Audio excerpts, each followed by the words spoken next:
Very good afternoon to everyone joining in. We are at the Sukadadasa swimming pool for the second leg of the Royal Thomian water polo encounter for the prestigious Dr.R.L. HAYMAN trophy.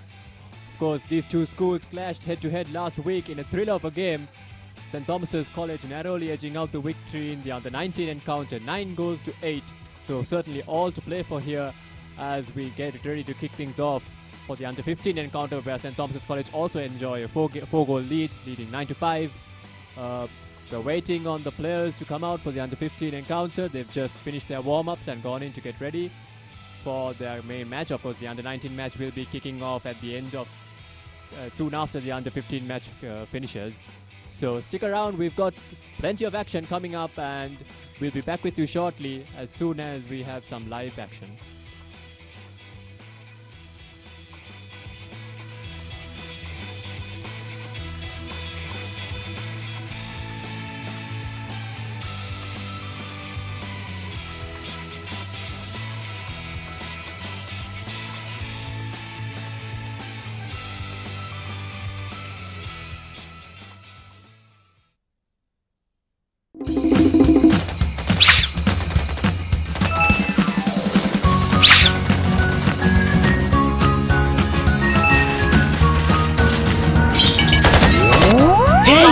Why are you worried about data? Dialog Home Broadband now gives double data at night. Then there'll be a thumping bill for sure. No, you get double the data for free. Sha! Sri Lanka's #1 and fastest internet connection now gives you double the data at night. Data double. Dialog, the future today.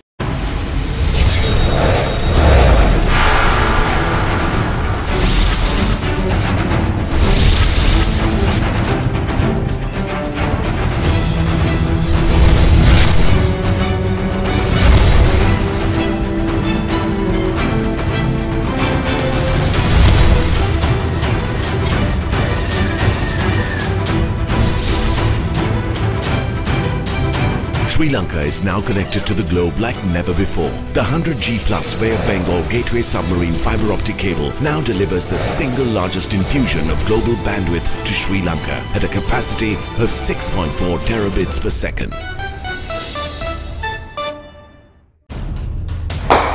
Don't be constrained. Be versatile, be flexible. You have the power.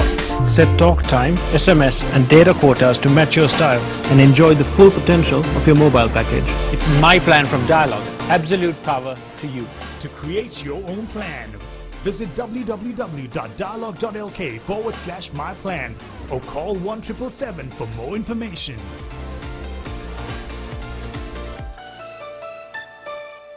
Dialog Television හඳුන්වා දෙන Dialog TV Go දැන් ඔබේ smart devices වලට ඕන වෙලාවක ඕන තැනක ඕනම network එකකින් තෝරා ගන්නට channel 40කටත් වැඩියෙන් Rewind හා Catch Up TV පහසුකම් සම්පූර්ණයෙන්ම නොමිලේ ඔබේ Android උපංගයට Dialog View app එක download කර Dialog TV Go click කරන්න නැතිනම් ඔබේ iOS උපංගෙන් Dialog TV Go search කර download කිරීමට get click කරන්න ඔබ කොතැනද TV එතන Dialog Television ශ්‍රී ලංකාවේ අංක 1 television රසස්වාදය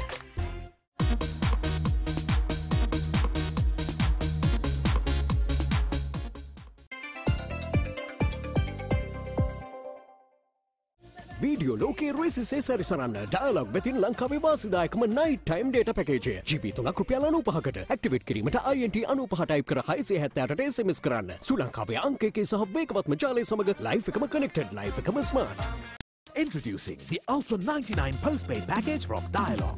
Say everything you want to say with the ultra benefits of extra talk time, extra SMS and extra data at a monthly rental of just 99 rupees only. Dialog, the future today.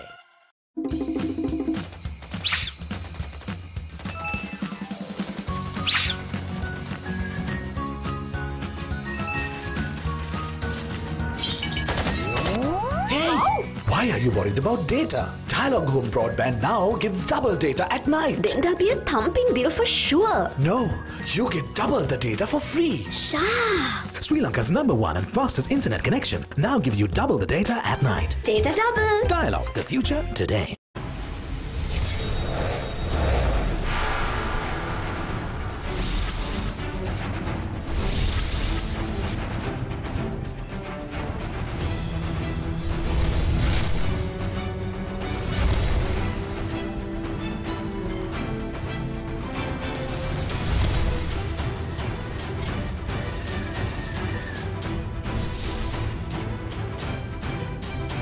Sri Lanka is now connected to the globe like never before. The 100G plus Bay of Bengal Gateway submarine fiber optic cable now delivers the single largest infusion of global bandwidth to Sri Lanka at a capacity of 6.4 terabits per second. Don't be constrained. Be versatile, be flexible. You have the power. Set talk time, SMS and data quotas to match your style and enjoy the full potential of your mobile package. It's my plan from Dialog. Absolute power to you. To create your own plan, visit www.dialog.lk/myplan or call 1777 for more information.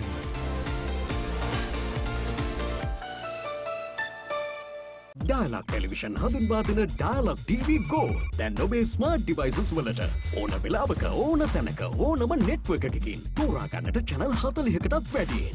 Rewind හා catch up TV පහසුකම් සම්පූර්ණයෙන්ම නොමිලේ.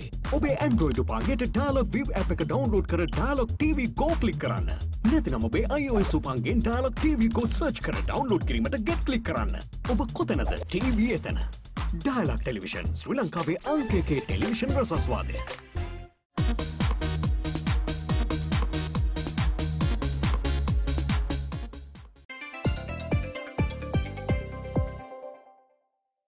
Video ලෝකේ රෙසිසේ සැරිසරන්න Dialog වෙතින් ලංකාවේ වාසිදායකම night time data package GB 3ක් රුපියල් 95කට activate කිරීමට INT 95 ටයිප් කර 670ට SMS කරන්න. ශ්‍රී ලංකාවේ අංක 1 සහ වේගවත්ම ජාලය සමග live එකම connected, live එකම smart. Introducing the Ultra 99 postpaid package from Dialog. Say everything you want to say with the ultra benefits of extra talk time, extra SMS and extra data at a monthly rental of just 99 rupees only. Dialog, the future today.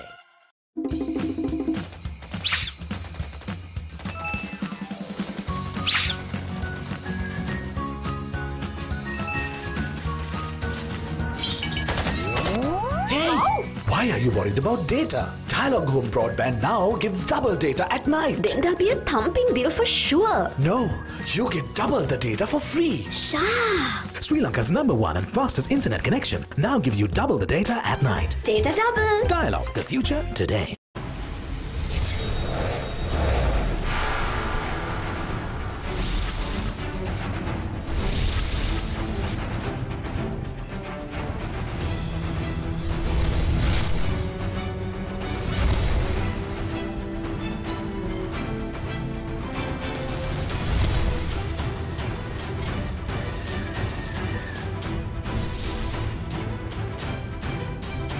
Sri Lanka is now connected to the globe like never before. The 100G plus Bay of Bengal Gateway submarine fiber optic cable now delivers the single largest infusion of global bandwidth to Sri Lanka at a capacity of 6.4 terabits per second. Don't be constrained. Be versatile, be flexible. You have the power. Set talk time, SMS and data quotas to match your style and enjoy the full potential of your mobile package. It's my plan from Dialog. Absolute power to you. To create your own plan, visit www.dialog.lk/myplan or call 1777 for more information.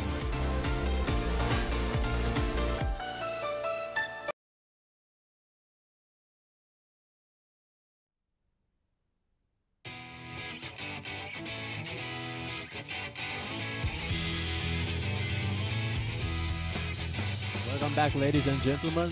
If you're just joining us, this is a live coverage of the 25th annual Royal Thomian water polo encounter for the Dr. R.L. HAYMAN trophy. Of course, this is the second leg. Two teams squared off last week, and just to give you a quick recap of how those encounters went, the under 15 encounter, St. Thomas's College managed quite a comfortable victory, 9 goals to 5 at the end, pulling ahead in the last half. The under 19 encounter was much closer. It was a thrilling affair where St. Thomas's College pulled ahead in the second and third quarters, but Royal College mounted an incredible fight to come back and nearly catch up with the Thomians. So the final score at the end of the first leg was 9 goals to 8 in favor of St. Thomas's College, so certainly all to play for here. Just to give you a bit of feedback, a bit of history about this encounter, this is of course the 25th time that these two schools are facing each other for this prestigious encounter. St. Thomas's have won 15 times and Royal College have won 7 times.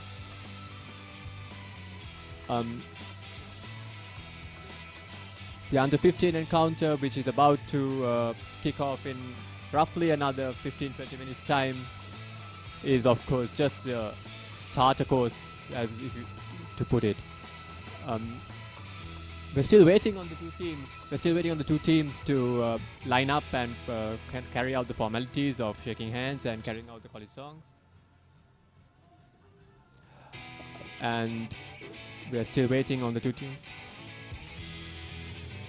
Yeah, apologies there. So as soon as the two teams come out, we will have some, and we have some action. We will come back and update you. So stay tuned, ladies and gentlemen. We're only a few minutes away from some live action.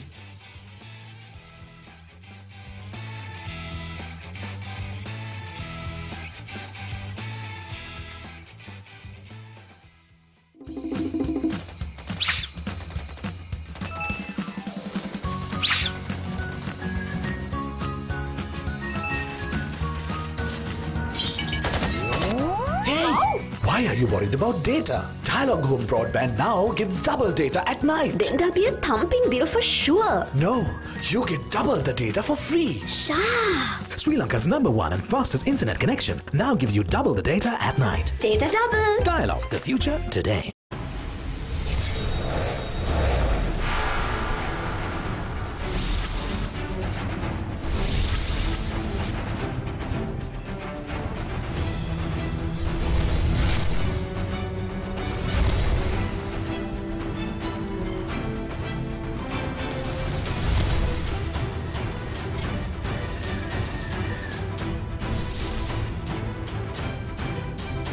Sri Lanka is now connected to the globe like never before. The 100G plus Bay of Bengal Gateway submarine fiber optic cable now delivers the single largest infusion of global bandwidth to Sri Lanka at a capacity of 6.4 terabits per second. Don't be constrained. Be versatile, be flexible. You have the power. Set talk time, SMS and data quotas to match your style and enjoy the full potential of your mobile package. It's my plan from Dialog. Absolute power to you. To create your own plan, visit www.dialog.lk/myplan or call 1777 for more information.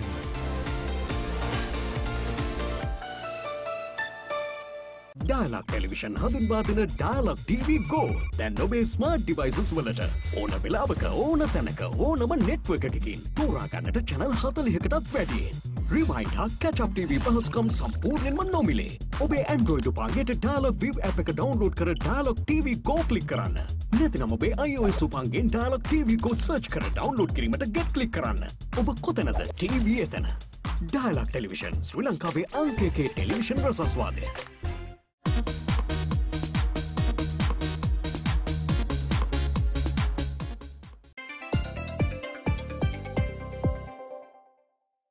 Video ලෝකේ රෙසිසේ සැරිසරන්න Dialog වෙතින් ලංකාවේ වාසිදායකම night time data package GB 3ක් රුපියල් 95කට activate කිරීමට INT 95 type කර 678ට SMS කරන්න ශ්‍රී ලංකාවේ අංක 1 සහ වේගවත්ම ජාලය සමග ලයිව් එකම connected ලයිව් එකම smart. Introducing the Ultra 99 postpaid package from Dialog. Say everything you want to say with the ultra benefits of extra talk time, extra SMS and extra data at a monthly rental of just 99 rupees only. Dialog, the future today.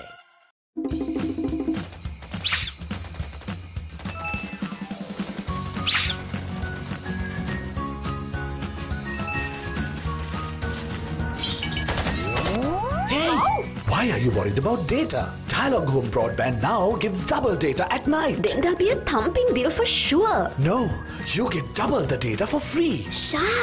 Sri Lanka's #1 and fastest internet connection now gives you double the data at night. Data double. Dialog, the future today.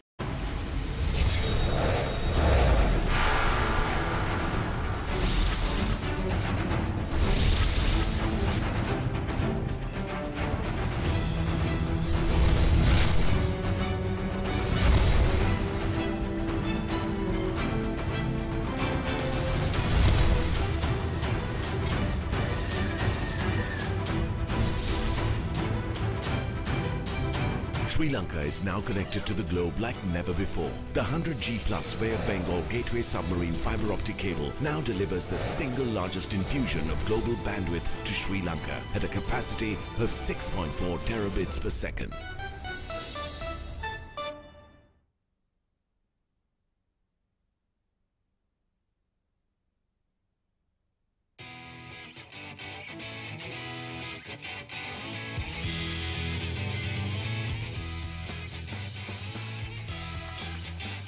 Welcome back, ladies and gentlemen. The under-15 teams have just come out to the poolside to get ready for their encounter. Of course, to remind you again, St. Thomas's College leading from the first leg, 9 goals to 5, and enjoying a 4-goal advantage. Royal College definitely will come in hard in the first couple of quarters, trying to bridge that gap. But it'll be interesting to see if both teams can maintain the fitness required to keep up over the course of 4 quarters. St. Thomas's College, of course, led by Annam Sauja. His brother led the under-19 team to victory last year, so he will certainly have had a chat with him about some pointers about how best to go about retaining this lead. Coincidentally, St. Thomas's College under-19 team also enjoyed a 4-goal lead coming into their second leg last year, so the Saujas will certainly know a thing or two about maintaining a lead in the final leg. For Royal College, Akindu Handun Patirana is in charge of the under-15 teams, and he will definitely be trying to motivate his men as to how best to go about bridging this gap. As you can see, the Thomians and the Royalists are in their customary huddle. The coaches are imparting some final words of wisdom before sending the boys into the water. Of course, for St. Thomas's College, Anushka Seram is in charge of the junior team, and he has been assisted this year by Shivain Vijayaratnam. For Royal College, it's Sanjay Fernando and Reza Ghani who have been in charge of the junior teams, and it'll be interesting to see how they switch things up as they try and surmount this 4-goal lead that St. Thomas's College currently enjoy.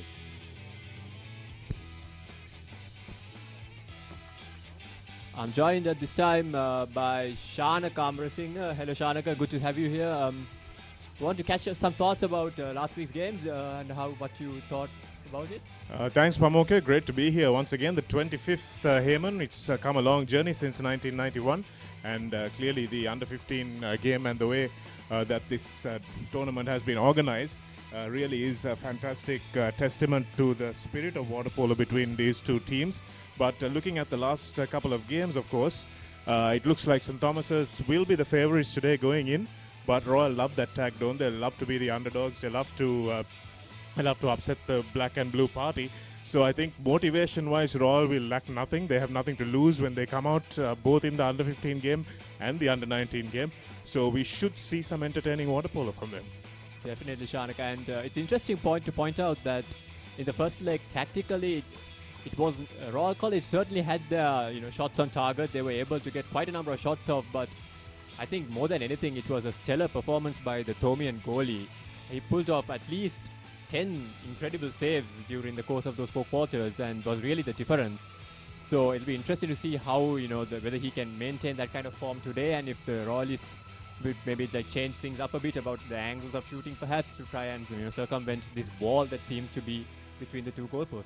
Well, the defensive alignment is hinged on the goalie, Pamokia, whatever sport it may be, whether it's football or handball or definitely water polo, because he's got to be probably the fittest guy on defense. And if he is someone who is a good goalkeeper, you tend to put that doubt into the minds of the shooters, so they go for that little extra. They try to hit the bars and try and ricochet the ball in. They go for a little bit more accuracy than they otherwise would, and that results in missed shots. So that can affect the confidence of the whole entire attacking opposition tactics. So that's something that any coach would love to have, a good goalkeeper.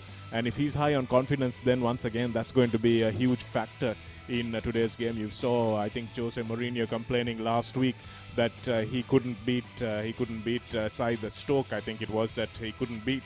And that's as we look at the coaches who are the men who will be in charge for the next 48 minutes. Danushka Seram, national captain. Shivain Vijayaratnam, former Thomian captain as well. Guys who know exactly what they expect from this team, who've been there and done this. But in terms of goalkeeping, Pamoke, I think it's going to be a really a really interesting one to see whether the goalie is affected by the sun here, whether the toss will make a little bit of a difference, because that could play a factor. So it's something that we'll have to wait and see whether he can repeat that performance from last weekend.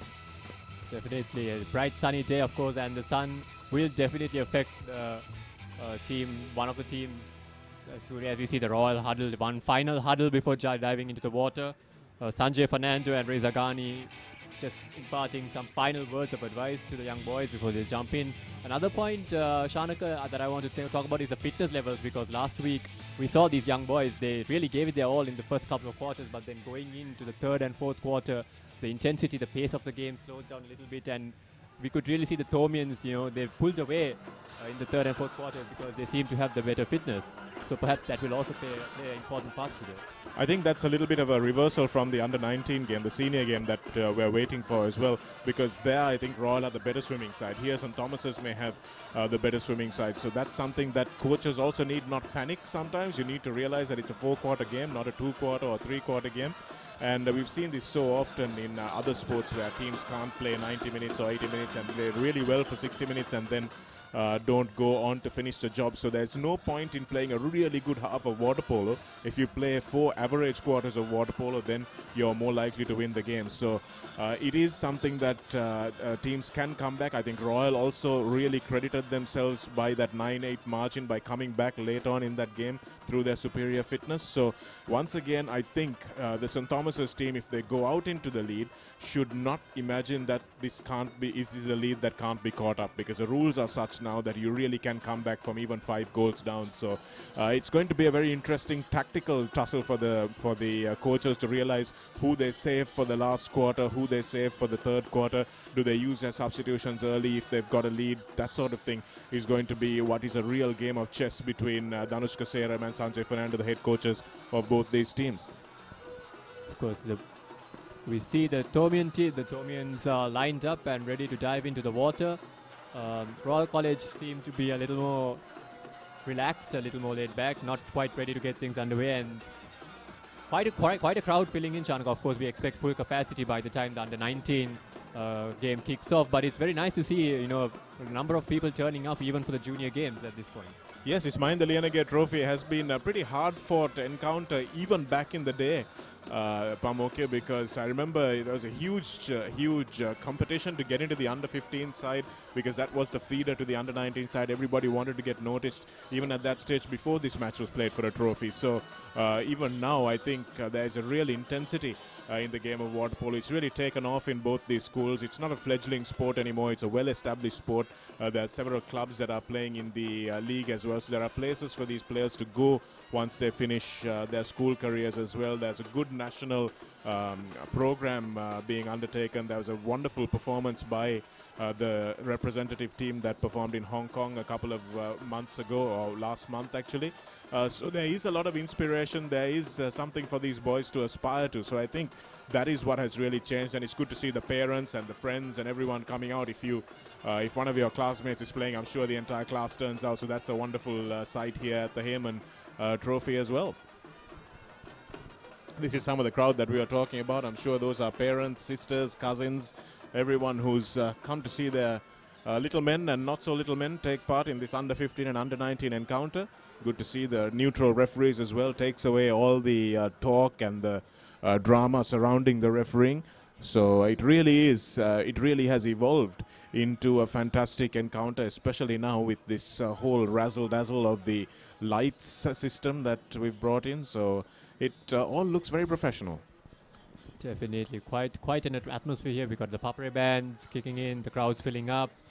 Both schools have spared no expense in getting their flags out and making sure that both teams can feel the support here. It's a really good setting, Shanaka, for the crowd support to really make an impact, because it's an enclosed area, quite a small area compared to something like rugby or cricket.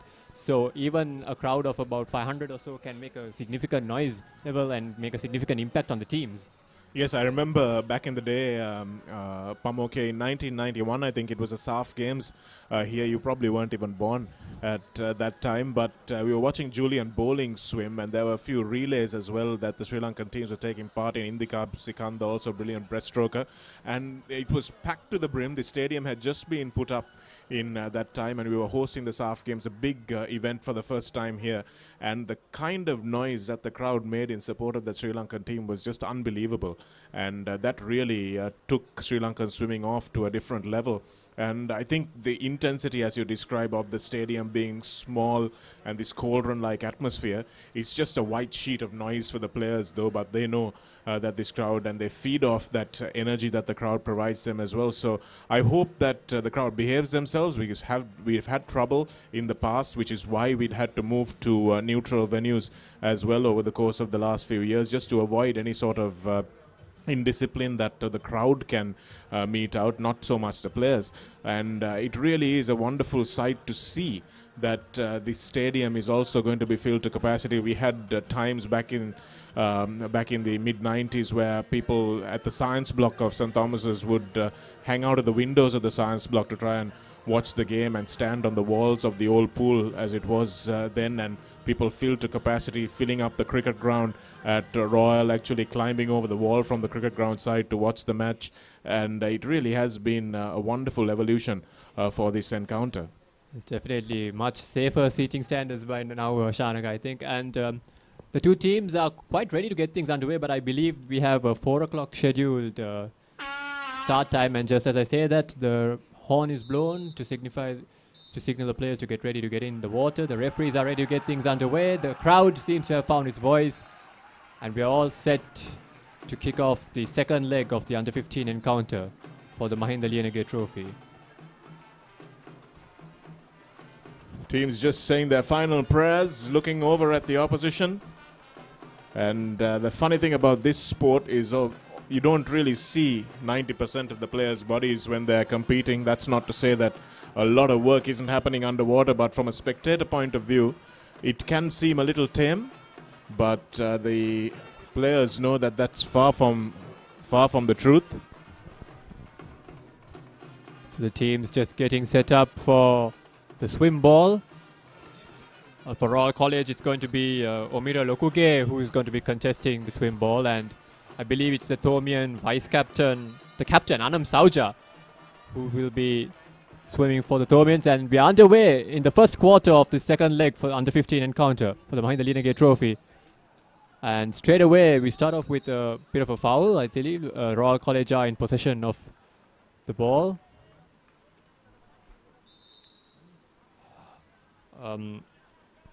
Taishika Pereira, it is, who has the ball in possession, and straight away goes for an ambitious shot, and almost a fumble there by the goalkeeper. So St. Thomas's College now taking it upon themselves to try and slow things up, try and get the ball working into some offensive areas. The ball is in space for Shevan Ebenezer, the vice-captain. He's looking for a pass. He's quite crowded out there. Two defenders on him. Ebenezer again with the ball. Gets fouled. Goes for the shot, but I think that was a little optimistic there. So Royal College once again have possession and look to work things forward. Good positive start from both teams. Pamokia looking to shoot early on. Always good to give the goalie a little bit of a sighter. You can see the Thomian goalie already putting his hand up to protect himself from the sun, so that could be a factor early on in this game. Foul called by the referee on the number 7 and immediately into the prop. Not a great ball though, he was swimming away from goal.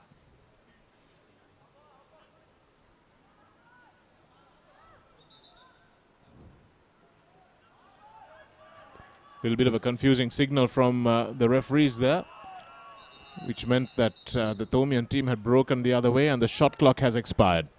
A bit fortunate there for the Thomians because they weren't really aware of what was going on. A bit confused with the referee's call there, but who really had possession of the ball. But fortunately for the Thomians, I believe the shot clock running out. And now they have possession again, trying to work something here. Anam Sauja, the captain, crowded out by 2 men there, but the ball falls to his deputy, Ebenezer. Good work from Sauja, but equally good defense from Royal, double teaming him there. And that was good work to intercept that pass, but the prop. And it looks like it's an exclusion there for being too close after the foul was committed. You've got to give your shooter 1 meter space.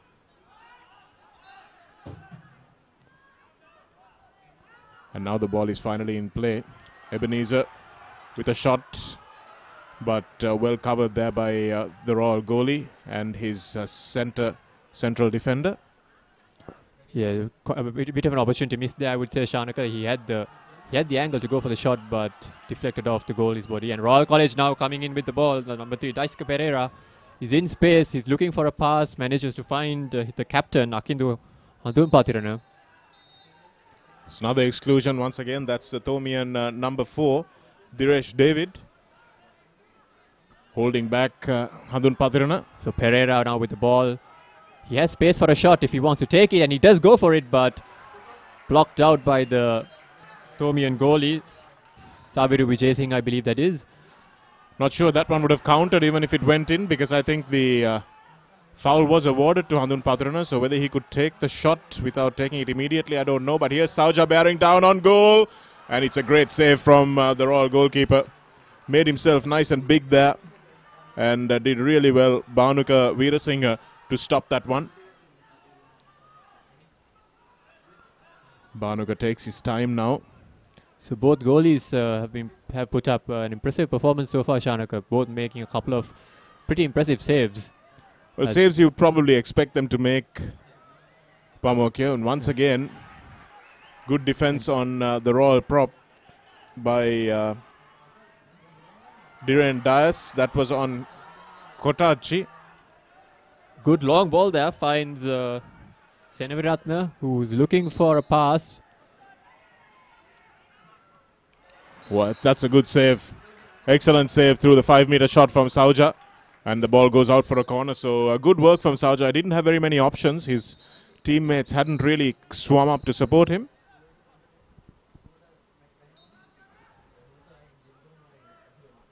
So it looks like the attack is always going through Sauja.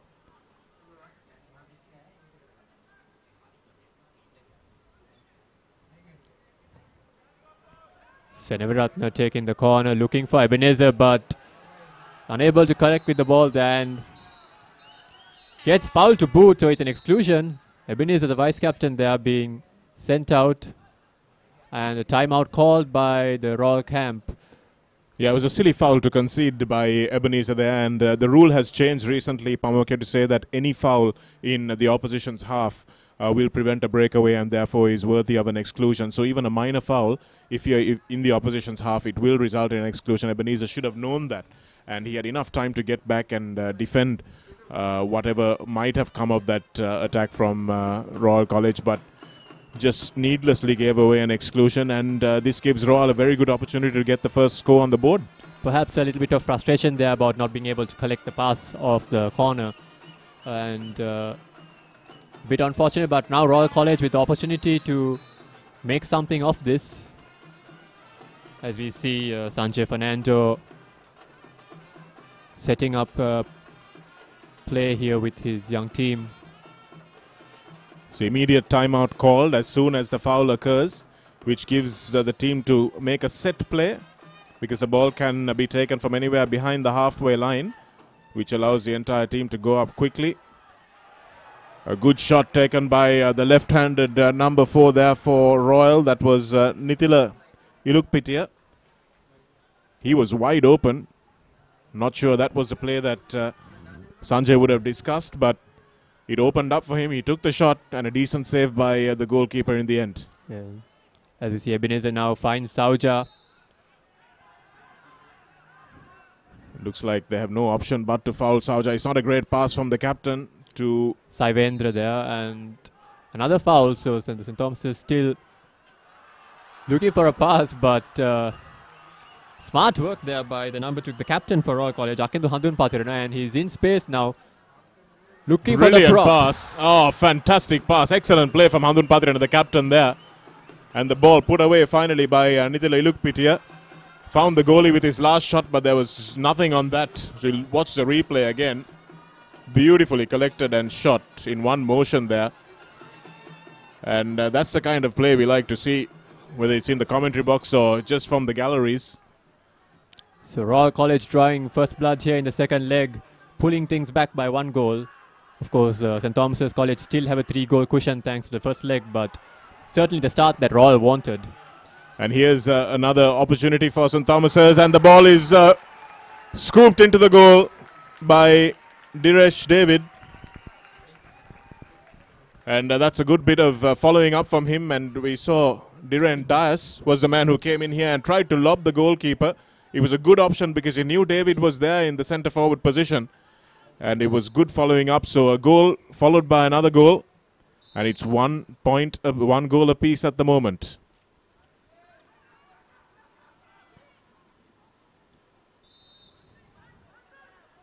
Good work on the left wing. Omiru Lokuge getting fouled there. St. Thomas is really falling asleep on defence there because they had the opportunity to break away with that fumble from Royal.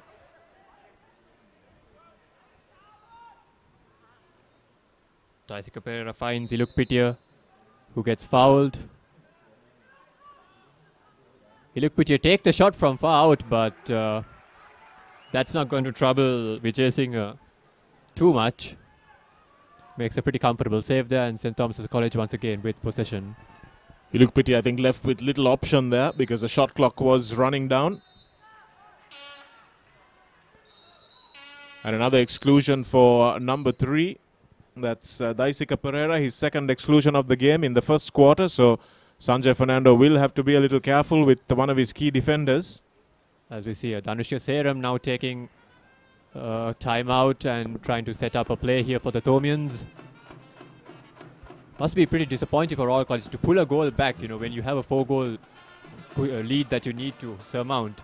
And then immediately afterwards to just give it away again. It's just kind of disheartening for them. So they need to kind of pick things up and not lose faith here. Still 3 quarters to go, a lot of water polo to be played. So certainly plenty of time for the Royal College to come back. And that's when teams are most vulnerable, Pamukya. I'm sure it's been discussed time and again, even in other sports, that as soon as you score is when you are most vulnerable because you relax a little bit. And that's exactly what Royal College did. They left Dhiren Dias wide open on the right wing. And he's the one who actually drew the goalie out of position and allowed Diresh David to scoop that ball into an empty net. So went to sleep a little bit on defence, Royal. And those are the mistakes that will be punished. And it's a sign of a good side from St. Thomas's that they did manage to punish that defensive lapse.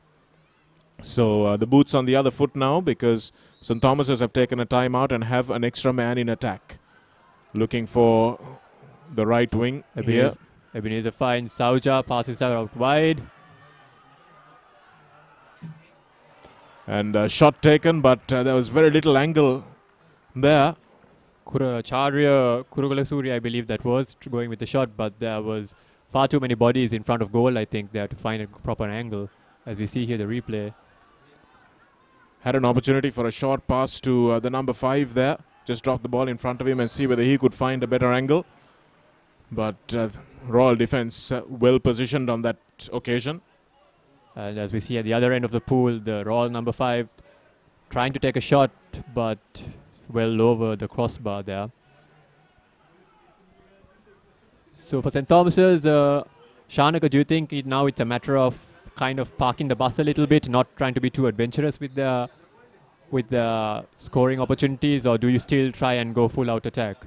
Well, I think it's very dangerous to sit back, Pamoke. You've really got to attack the opposition because if they sense blood, especially a Royal College team, it could put them in the driving seat.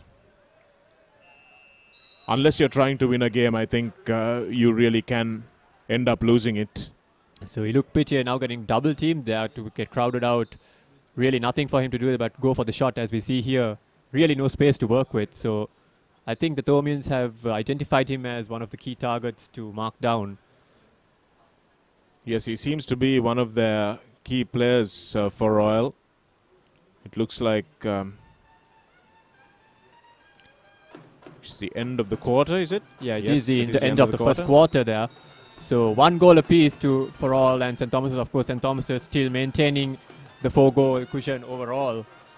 So plenty of work to be done for Royal College, but they certainly still have a strong chance of coming back in if they just work on their tactics a little bit and iron out a few kinks. I think they really could do something about this 4-goal advantage that's looming over them.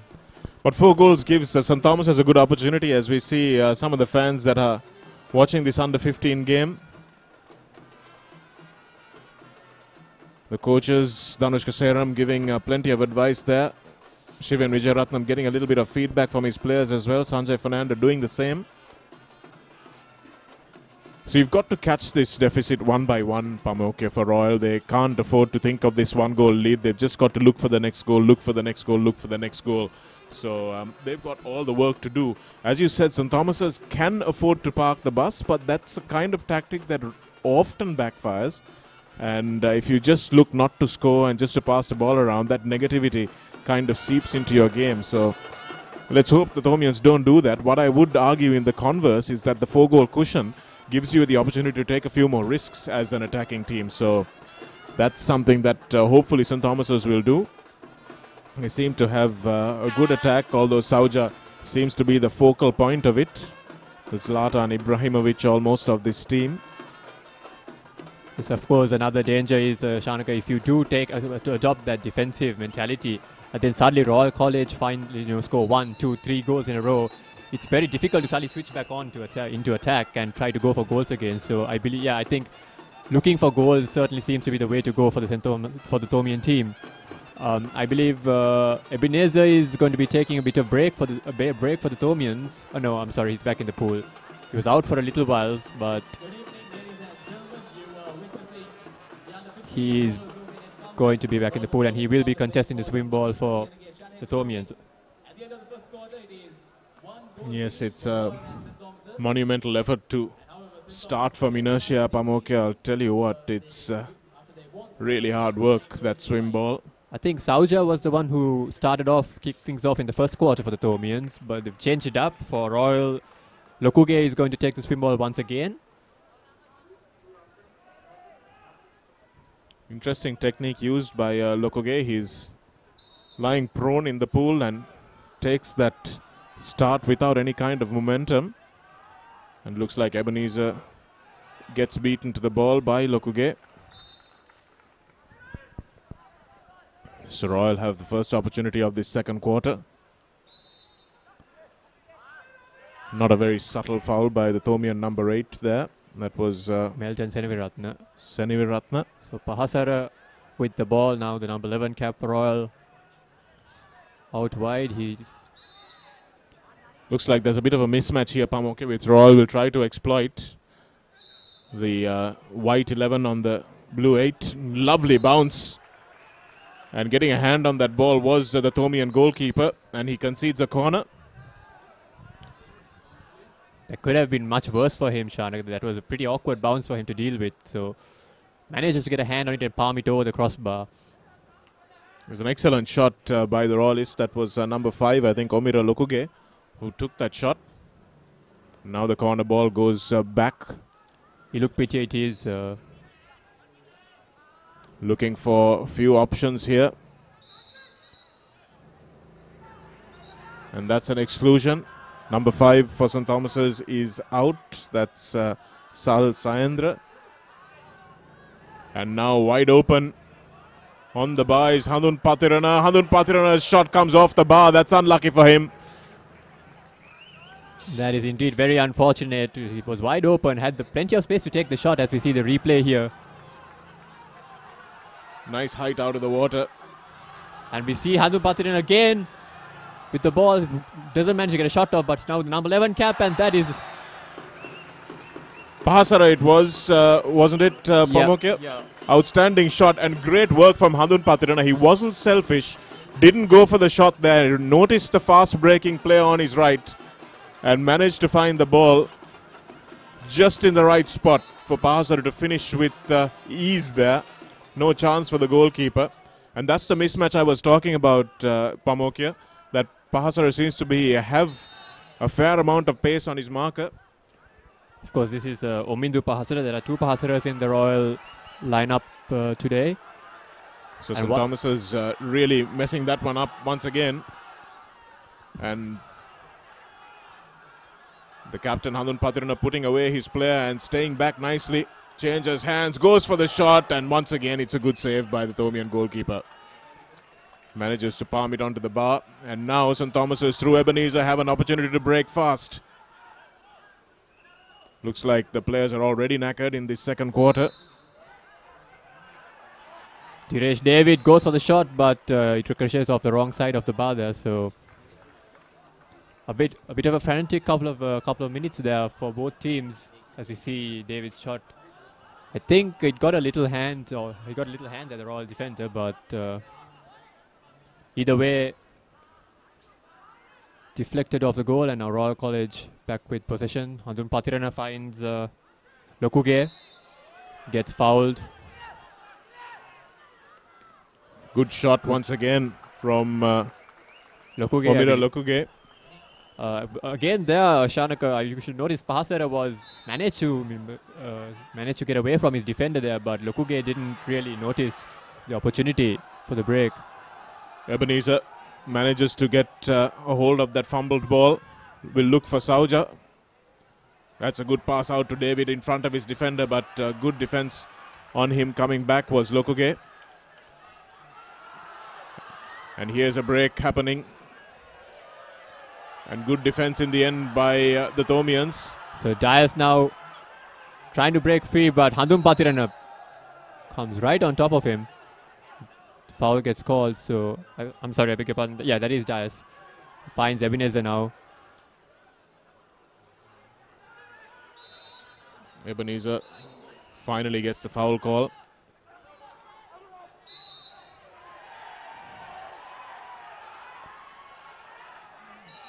The crowd getting a bit restless here, and it is an exclusion. Yes, and the correct call there for that exclusion as well. The number 9 for Royal College, Sumanasekara there, didn't allow the space for the Thomian player to get his shot off. And that was a consistent call by the referees. But once again, the structure of the game just going to pieces there. The coaches will be very unhappy with that last few minutes of water polo. I believe that timeout was called by the Royal Camp, Shanaka. So even though St. Thomas's are the ones attacking with the ball with exclusion, the man advantage.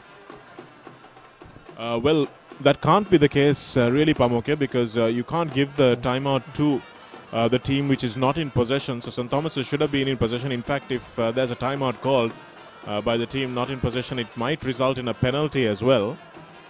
So I think the referees would have heard the call from Dhanushka Seram or one of his assistants.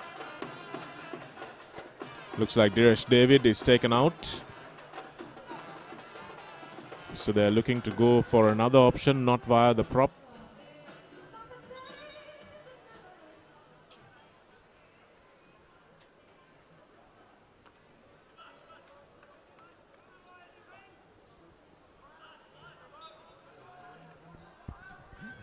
Here's Sauja wide open. Looks for his barman on the left, and there's a player open on the post. Really needs to find him. And again, the same mistake made by the Thomian number 6, Charya Kurukula Surya. Couldn't find a way past on the first occasion, and there's no reason why he would have thought he'd do it on the second time. I think a better option there would have been to try and find Senaviratna, who was wide open on the other end. Sivendra actually was screaming for the ball there, Pamoke, and he should have got it actually. But somehow Kurukuru Surya missed. Oh, that's a lovely backhander. Taken very quickly by the number 4 for Royal College, Mithila Ilukpitia. Ilukpitia has had a pretty good game so far, and that was a lovely shot. Unfortunate to just ricochet off the bar. And that was pretty poor there, just giving away position to Royal College there. And there's a break. There's opportunity now for Lokuge, who's in space, just a one-on-one with the goalkeeper. Beautiful finish. Excellent finish by Lokuge. He has been the outstanding player from both teams in this quarter so far. Pamokya, watch it here. Just gives the goalkeeper enough time to commit himself and then falls away to the left before finishing. And David comes back pretty quickly for St. Thomas's. So that was Kurukala Surya who's been taken off. All level here in, I beg your pardon, 3-1 in favor of Royal College. So they've brought that deficit down to only 2 goals overall. You can see the very high press that's being played by Sanjay Fernando. He's asked his players to get in front of the opposition players. Don't allow them the easy pass out of their own half, but the exclusion is called now because it's a foul made in the opposition half. So Sauja has an opportunity. He will look for Dias here. Dias really needs to give this ball to the man in the middle, and Sivendra was screaming for it once again. He really needs to make himself more available as an option. Find a little bit more space in the middle there to give his wing an opportunity to pass to him, because Royal are quite comfortable defending that ball from the corner. Yeah, so a bit of a wasted opportunity there. Now Royal College, Lokuge trying to find his wing, but overshoots the mark a little bit. I think it's a good pass actually, Pamokya, because it allowed him to do exactly what he did just there. I look Pitya, and it's just over the top. But great skill there, and that pass might have looked like it overshot its mark, but what it allowed the attacker to do was get behind the defense and swim around, and that's exactly what the lad did. You watch it here. Some great skill to get Super past skill. his man. Excellent skill there. And then St. Thomas has squandered an opportunity at the other end, and now the ball is breaking. The goalkeeper takes a risk and goes out, just manages to get there. That's good work from him. Back to his swimming speed.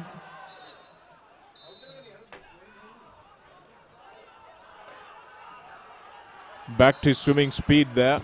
And it looks like the referee is saying that it's exclusion for the goalkeeper. Exclusion for the goalkeeper. Yes, that's a big one. That's a huge one actually. Haven't seen that before at all. And Royal exploited through Lokuge. Lokuge has been the man that has turned this match on its head. He's got a hat-trick already in the second quarter, and St. Thomas's have been caught up, or it's just one more goal for them to be caught up. So real pressure now. He took a risk there, the goalkeeper, coming off his line, going for the ball, but then once he got there, some intense pressure by Handun Patrana, and manages to draw the exclusion there, which led to that goal. Bit of a desperate pass there by Sauja, and you can see the pressure telling on this Thomian team. Royal are sprinting away at the moment. The tails are up. Kote Arachi, I believe it is, with the ball here. St. Thomas's really need to settle this down and not allow Royal to break. And the timeout has been called by Sanjay Fernando. I think that's an ill-advised timeout, Pamokya. They were completely on top, the Royal College team, and I thought he should have allowed play to go on there. Yeah, I'm sure the Thomian camp is very happy to break things down, slow the game up a bit. You know, let them catch up. You kind of get their thoughts together about how they need to buckle up and change things out. So Shanaka, what do you think went wrong for the Thomians in this second quarter? Because they were doing a decent job in the first quarter, but defensively they seem to have lapsed coming into the second quarter here. I think the problem has been, ironically, on attack though, Pamokya, because they haven't been able to convert a couple of fairly easy extra man situations. So I think that lack of confidence has kind of seeped into their defensive effort as well, because they're looking at each other and they're not really recovering well from those squandered opportunities. And the ROYAL from the far side of the pool has been met with a THORA of the Thomian zone from the near side of the pool, as we look over from bottom to top of your screen in this Sukadadasa Stadium indoor press box. And Royal now have another opportunity, and this is an opportunity for them to tie up the aggregate. Iluk Pitya has been a real spark that has allowed this Royal team to get back within. Handun Patrana looking for a pass, manages to find Pereira. Pereira.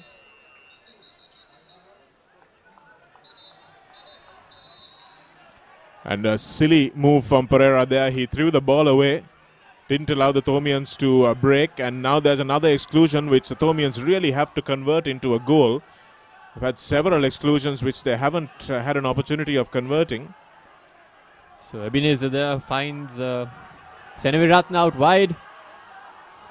Needs to find the crossfield ball here. Wide open on the wing is, oh, that's a terrible pass for an exclusion.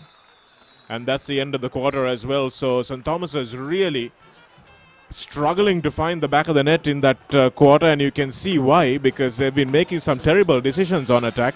They've had about 4 exclusions that they haven't been able to convert. If you watch that shot from way out of the park, but I guess he knew the time was ticking out. But some terrible decisions made before that as well, trying to go back and dump that pass instead of going for the crossfield ball, switching the defense around. It hasn't been a quarter that St. Thomas is really proud of. Danushka Seram will have a few words to say at half-time, but Royal will fancy coming back into this encounter, Pamuke. It looks like everything's to play for in the next few minutes. Definitely, Shanak. All Royal there in the second quarter. And it'll be interesting to see how how St. Thomas adapts to this onslaught that they've been facing in the second quarter. Of course, another thing to look out for is that the two teams will be changing sides in this third quarter, and Royal College will have to play against the Sunderbit. So perhaps that might have made a difference. We'll see how they adapt to that changing conditions. But definitely all to play for coming into the last couple of quarters here. Absolutely, the sun will have a little bit of an effect, I'm sure, but also fatigue, because it looked like Royal put a lot into that quarter of water polo, and whether they can sustain that same intensity over the next 2 quarters remains to be seen. Danushka Seram and the rest of his coaching team don't look too upset, they don't look too stressed, so I think they know that this might have been that salvo that Royal were able to put through. This might have been the most intense period of the game for the Royalists, so we'll see whether they will be confident in the next 2 quarters as well.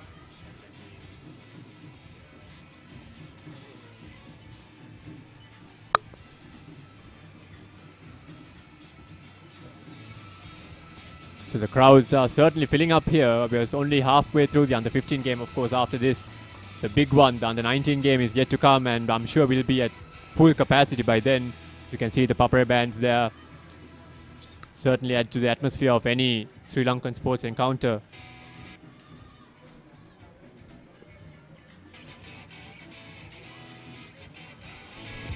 Not a big fan, to be honest, Pamoke, of ThePapare bands. I think they should be limited to cricket matches, because cricket matches last a whole day and there's a lot of time where not a lot happens. But I think sometimes the bands can be a little distracting in games which are very short and intense. A rugby match, a football match, a water polo game, which the water polo match which lasts less than an hour really. So might seem to be a investment that we could do without.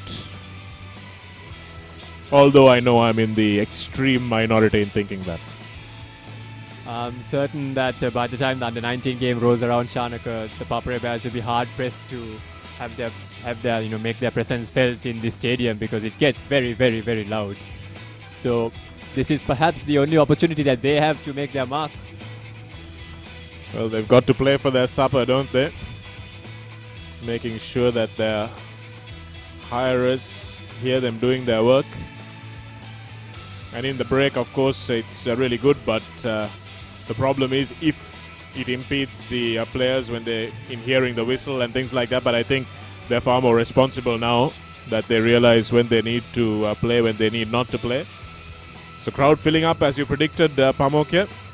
As we speak, the far side of the pool has really filled up, and that's the side which has all the shade on it. So it's going to fill up faster. Massive royal flag across the deep end of the pool. Well, not the deep end of the pool, but the pool on the left of your screens. Royal supporters there will be very happy with the comeback that this under-15 team has made so far.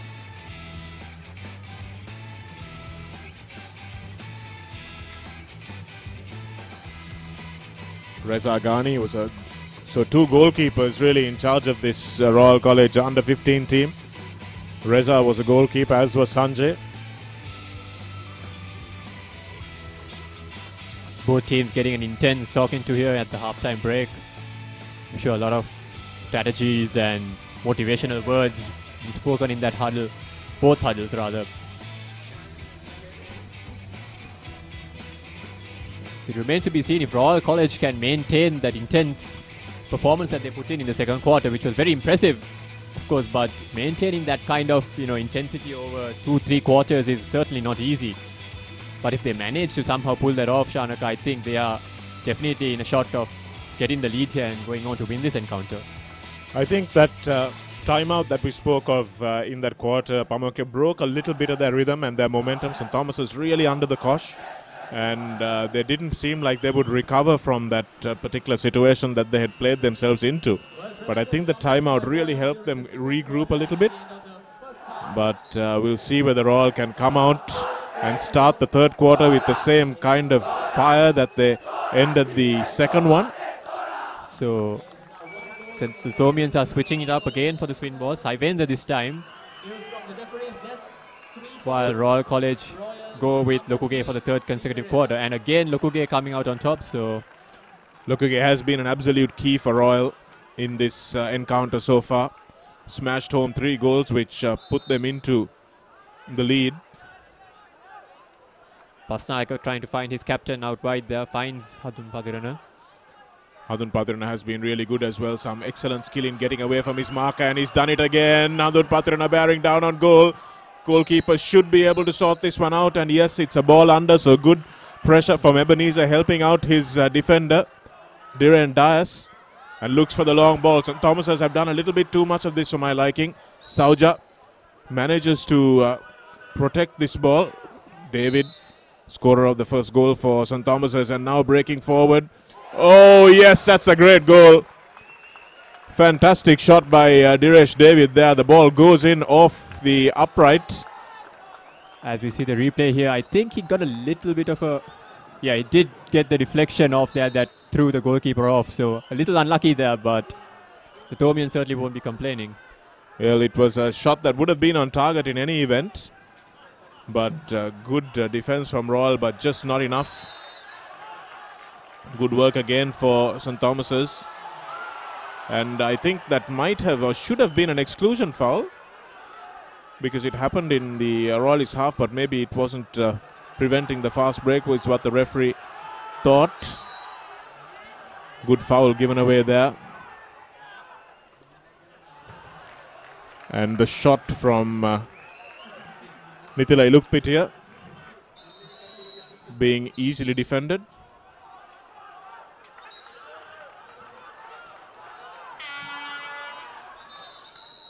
The referee once again calling a foul off the ball on one of the Thomian defenders.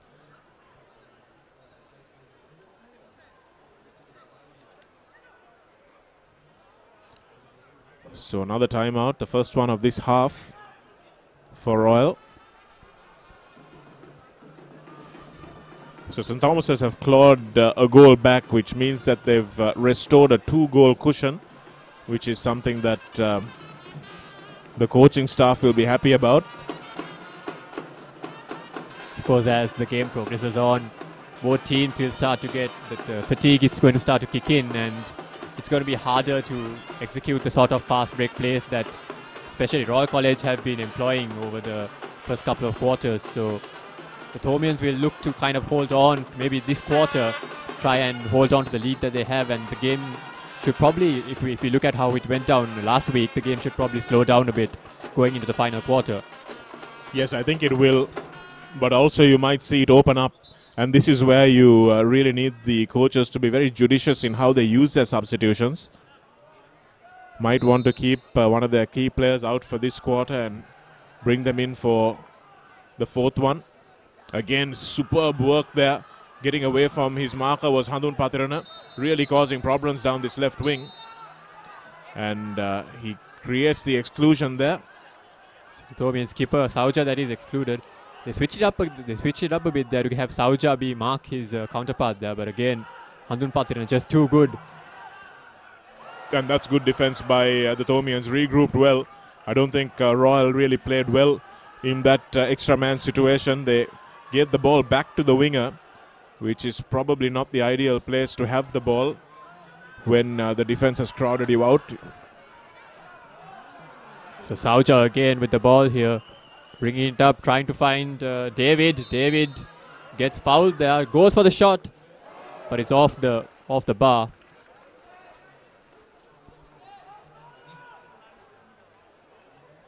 And Royal College now again with it, trying to make something happen here. Lokuge gets fouled by Ebenezer. Looking for Ilukpitya, and that's a good bit of defense there. It was ball under, forced the hand of the prop under with the ball, and that's a good technique from the Thomian number 5, Saivendra. So Royal again going to that high pressing tactic, but the Thomians manage to find Sauja, who finds Ebenezer. Well, I thought that was a foul earlier on. Ebenezer finally gets it.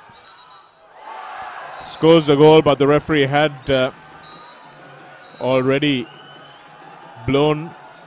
And the referee on the far side is quite whistle happy. Sanjay Fernando having a few words with him off your screen there. That was a lovely shot. So both number 8s have been excluded. That is Vikramasuriya for Royal College and Senaviratna for St. Thomas's. Oh, I think it's a bit of miscommunication there. So the referee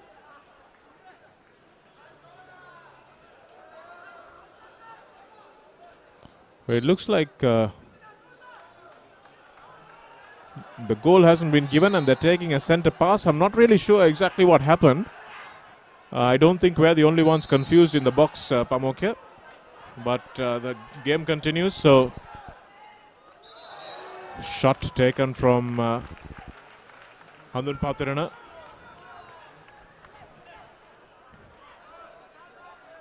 That really had very little chance of going in. Wide out on the angle. Sauja.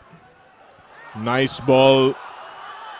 Really nice ball. Finds a break in on goal. The exclusion is called. In fact, it's a penalty, is it? Yes, it is a penalty. So Ebenezer stepping up for the penalty, and I think we need to check on this, but the official scoreboard here reads 4 goals to 3, which means they might have awarded that last goal to St. Thomas's. Yeah, it looks like they have. And Sivendra has a chance now to tie the game up. Ebenezer does well. Does really well. Ebenezer bounces it under the right hand of the goalkeeper and has a few words to say to his opposite number as well. Good aggression from the Thomian.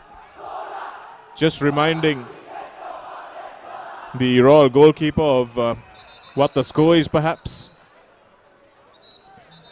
So yeah, confirmation there that that previous goal was awarded to Thomian. So the score is now 4 apiece, which means that St. Thomas's have regained that 4-goal lead that they came into this leg with. So certainly a much better half from them. Yes, when all hell was breaking loose towards the latter half of the first half, the Thomian bench was very calm. I think they realized what the Royalists were capable of and that it wouldn't last too long. Looks like St. Thomas's have an extra player in the pool. This happened last week as well, Shanaka, in the under-19 encounter, I believe. Well, it's actually not a Thomian player. It's a Royal player without his cap.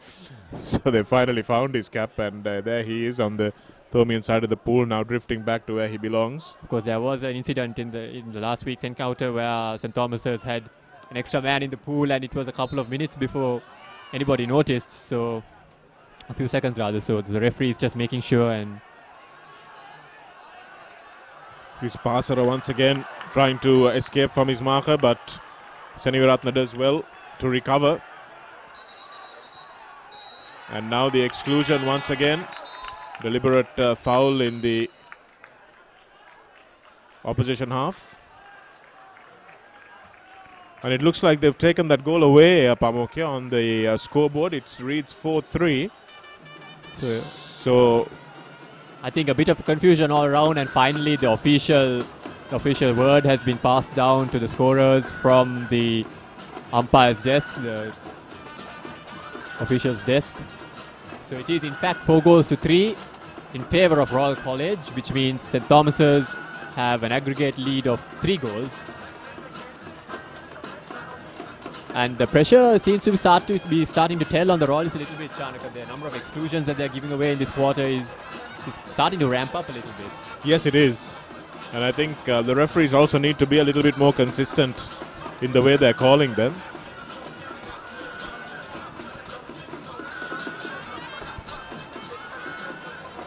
So about half a minute I think left in this third quarter to play. So St. Thomas's goalless in that second quarter. Royal coming back through Lokuge, who had an outstanding 10 minutes of water polo there. But they need to find him with the ball a little bit more often.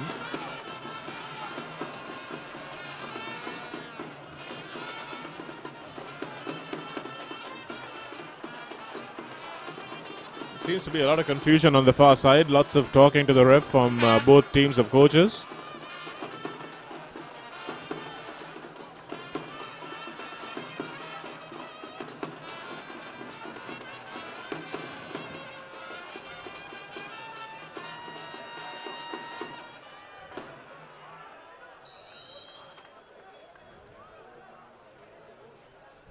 So the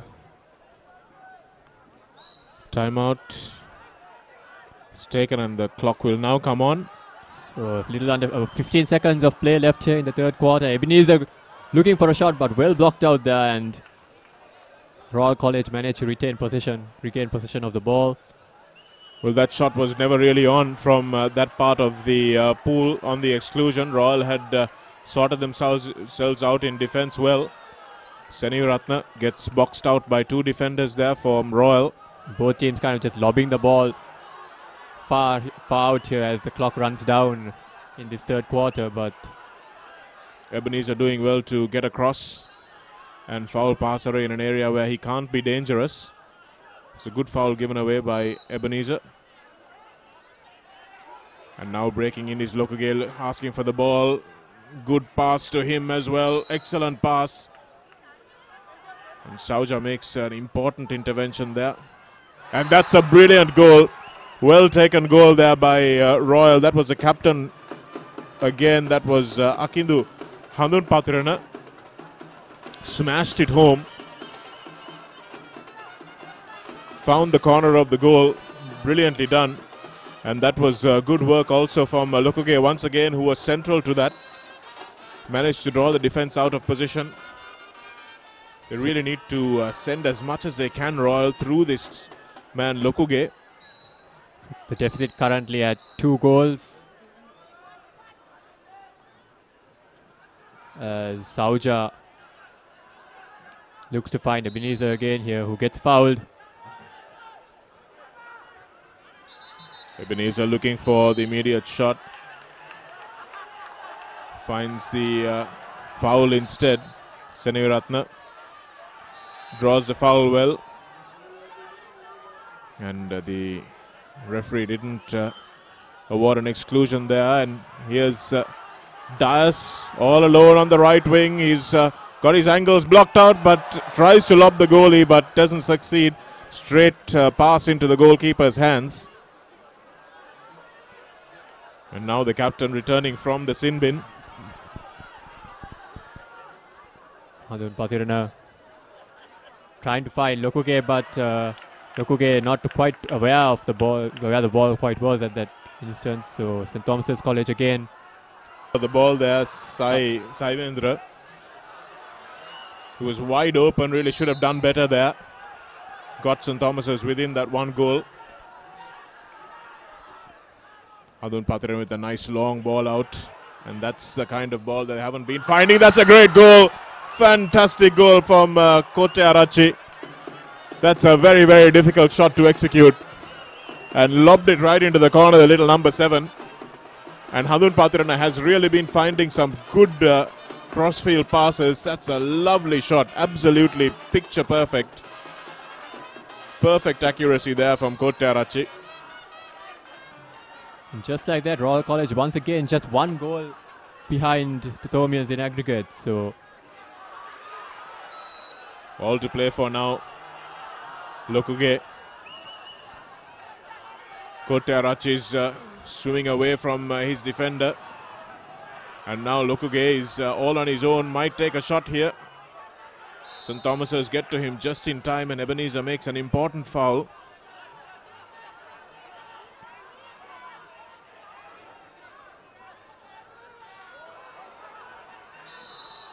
Trying to get the shot away. Trying to draw the foul outside the 5 meters as well. So here it comes and it's just short, just short. Oh, that's terrible luck for Nithila Ilukpitiya. And that's the end of the quarter. You see the replay, the ball just fails to cross the line. Hits the underside of the crossbar and for the goalkeeper's luck, it doesn't spin backwards and go into the goal. More than half the ball needs to go in for it to be counted as a goal. And at that time it clearly didn't. No argument from the Royal College camp either. And at the end of that quarter, it's 6-3 in favour of Royal College. And on aggregate, St. Thomas's hold a slender 1-goal lead. And coming down to the last 10 minutes of water polo, there is everything to play for in this Mahinda Liyanage encounter. Pamokya, did you imagine that it would be this close? I certainly did not, Shanaka. Great performance by Royal. St. Thomas's looked like they were going to pull away in the third quarter again today, like they did last week. Scoring 2 unanswered goals there, but then Royal College coming back strongly to score 2 more goals in the third quarter as well, to keep that 3-goal lead in the leg and just be 1 goal off the aggregate total. So all to play for in the fourth quarter here, and we're still in the under-15 game, Shanaka. Yes, it's if this is anything to go by, the under-19 game is going to be fantastic. Sanjay Fernando giving instructions in no uncertain terms to his players there. Can see the intensity. Keep your eyes on the ball, he's saying. Ghani joining the fray now. Not a lot that's being said. He's going to be registered by these players who are under tremendous pressure, but they can sense the tone of their players, of their coaches rather. And if they can translate that kind of intensity into this last quarter of water polo, we are in for an absolute treat here. You're live on ThePapare.com from the 25th annual Royal Thomian water polo encounter between Royal and St. Thomas's. You're on live on Dialogue TV 1 as well. And this is the Dr. R.L. HAYMAN Trophy encounter. This match, the under-15 match, is played for the Mahinda Liyanage Trophy. Mahinda Liyanage coached both teams with distinction, had winning records with both the teams that he coached. I had the privilege of being coached by him at St. Thomas's, where we didn't really have to worry about losing to Royal. Simpler times, I'm sure, Shanaka, but no longer the case. Both teams have top quality water polo teams, and some great entertainment for the crowds and for who have come here to the Sugatadasa Stadium, and for everyone tuning in. Mahinda Liyanage actually crossed over back to his old school Royal College in the late 90s, and then oversaw Royal's maiden win in the HAYMAN Trophy encounter. They drew in 2000, and I think the first win was possibly in 2001 or 2. We'll ask Tirina Galapati to help us with those stats in the next encounter. Gala to his friends. So we've come full circle here as Sauja will take the final swim ball for the Thomians. Of course, Lokuge has taken 4 out of 4 here for Royal College and wins the 4th one as well. So perfect record for him as far as swim balls go today. He certainly had a good afternoon. He's had a fantastic afternoon so far, and if his team emerge winners in this second leg, they'll have him to thank. Wonderful break on goal there by the Royal skipper rather, Handun Patirana. Slaps the water in frustration, and he knows he should have done better. Really should have. The Thomian goalkeeper did well to make himself as large as possible, present a small target for Handun Patirana, but he should really have done better the game he's having. And on the other end, Ebenezer taking a shot from out wide, but didn't really trouble the goalkeeper too much there. So Royal College again with possession of the ball. Basnaik it is that's carrying it forward. Ebenezer gives the foul away. Handun Patirana takes control and takes an immediate shot. It was a good risk to take from Handun Patirana. He's been scoring well, and he realized that that shot could have changed the complexion of this game. Ebenezer looking to find Sauja there, but the pass is just a little too far in front of him, collected by the Royal goalkeeper safely.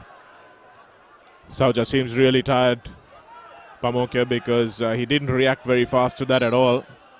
So St. Thomas's are trying to play him up front and make Royal drop a defender back. Lokuge closely shadowed by Ebenezer, but that shot is just wide. Well away from about 8 meters he tried that shot. You can see Royal College desperately want that one goal that will pull things level. Lokuge there just going wide of the left hand upright. Sauja, no need to rush. Looking for the pass to Sevendra. Sevendra now calling for it. It's open on his right if he wants it, and that's an exclusion surely. The referee actually calling the players over. The referee on this far side has been fairly interesting.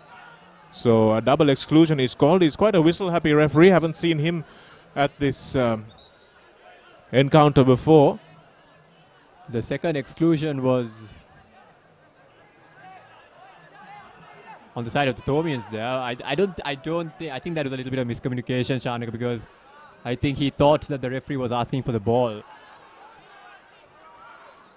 So he just chucked it out of the water, and the referee not taking kindly to that. Dias. Again, it looks like the shot clock expired there.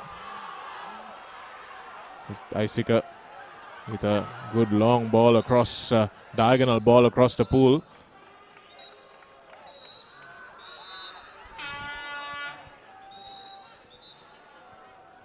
And Diresh David not going into the correct box. And this looks like it might be a double exclusion on him. So timeout call by Royal now, and this Pamokya will be the goal if it goes in this extra man situation, which ties it all up on aggregate. So that second quarter blitz from Lokuge really has set up this team nicely. I think if Royal manage to score this goal, Shanaka, it will certainly be that game-changing goal, because it will finally hit the Thomians that they've let a 4-goal lead slip coming into the second leg. They've been behind in this leg, but they've held the aggregate lead so far. But to have things all squared up after coming in with a 4-goal lead is going to be quite demotivating for them. So it will be interesting to see if they can hold on for another 7 or so minutes. And imagine what it's going to do for the confidence of the under-19s, Pamokya as well. They've just got a 1-goal deficit to bridge in the senior game. And if their juniors can haul back a 4-goal deficit, who's to say what could happen in the senior match? Royal through Daisika. And that's not a good intervention there by Ebenezer. Needs to keep swimming up and down. He's decided to stay on Lokuge, and that shot has come off the bar. Could it be the game of inches that changes things? Ebenezer, ball is put in front of him, and now Ebenezer has a chance to put this game out of Royal's reach. Ebenezer bearing down on goal, and it's a beautiful bit of work from Lokuge. Just got back in time to hit the elbow. Ebenezer really should have got a call from his teammates to shoot faster, at least from the crowd. And Pahasara now has a chance to attack at the other end.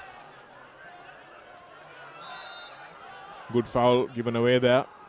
There's certainly going to be a lot of what-ifs at the end of this game, Shanaka. At both ends, we see Kotearachi with his shot, and then Ebenezer at the other end.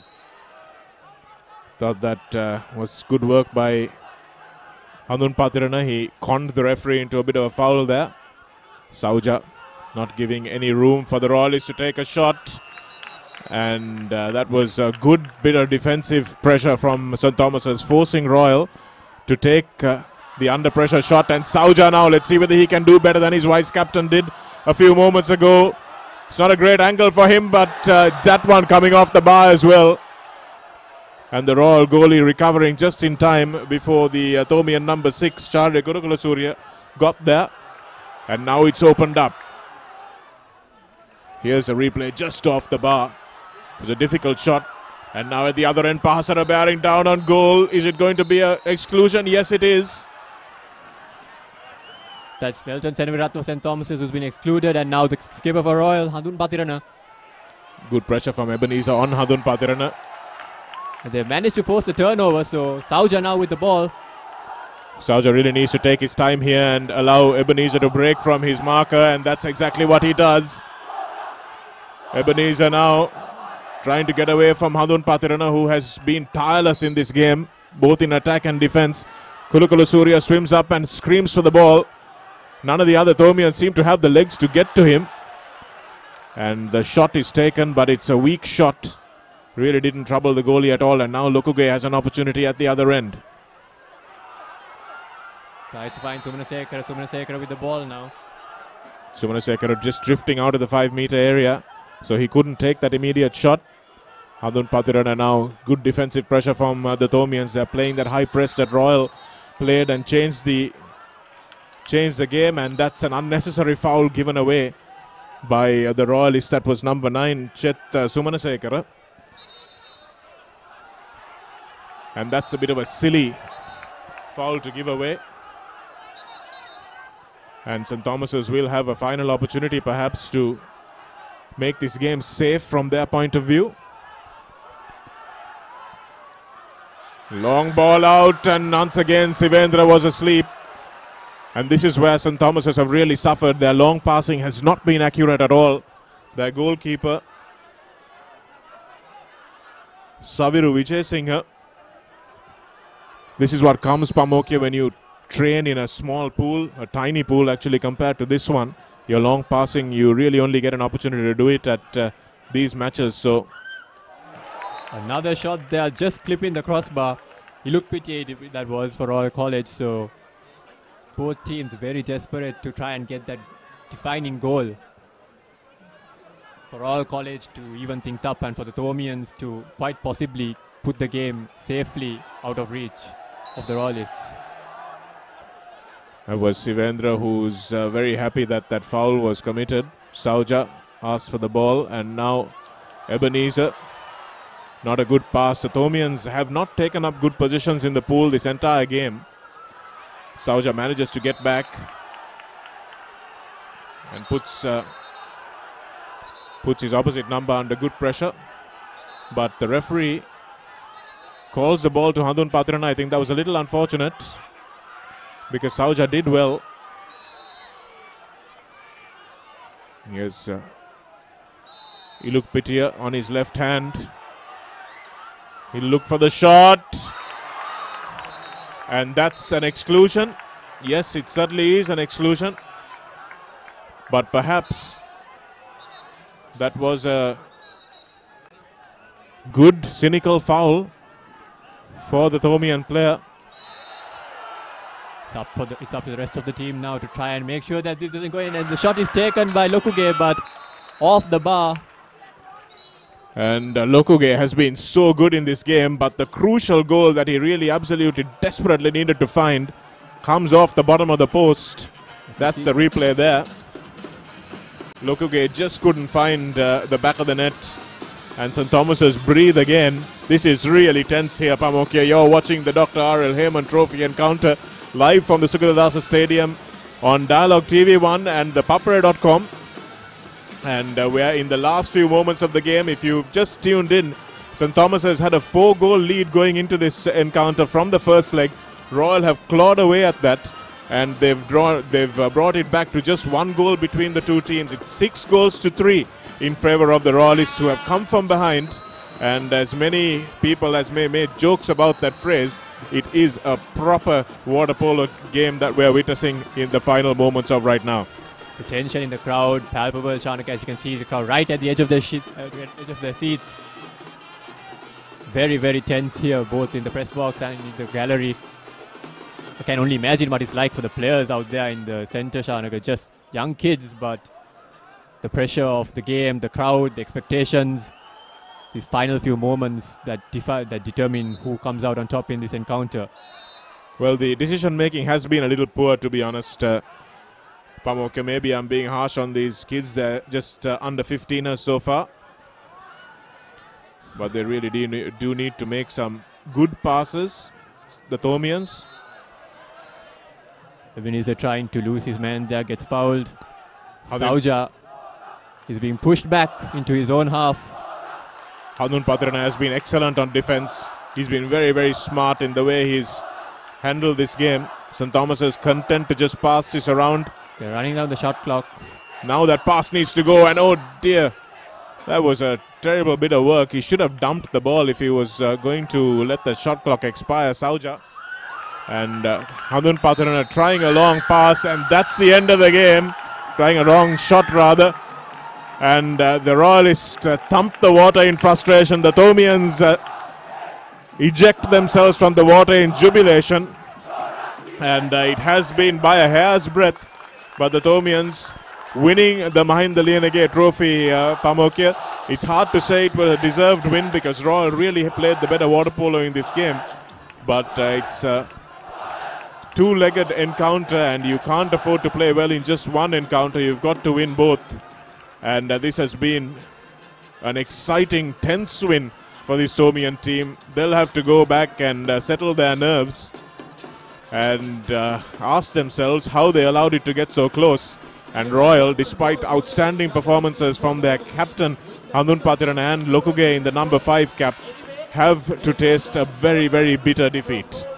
Certainly, Shanaka, it's going to be very disappointing for the Royals. Certainly in the last quarter, they had their opportunities. We said it could be a game of inches, and it certainly turned out that way, just one goal separating the two teams.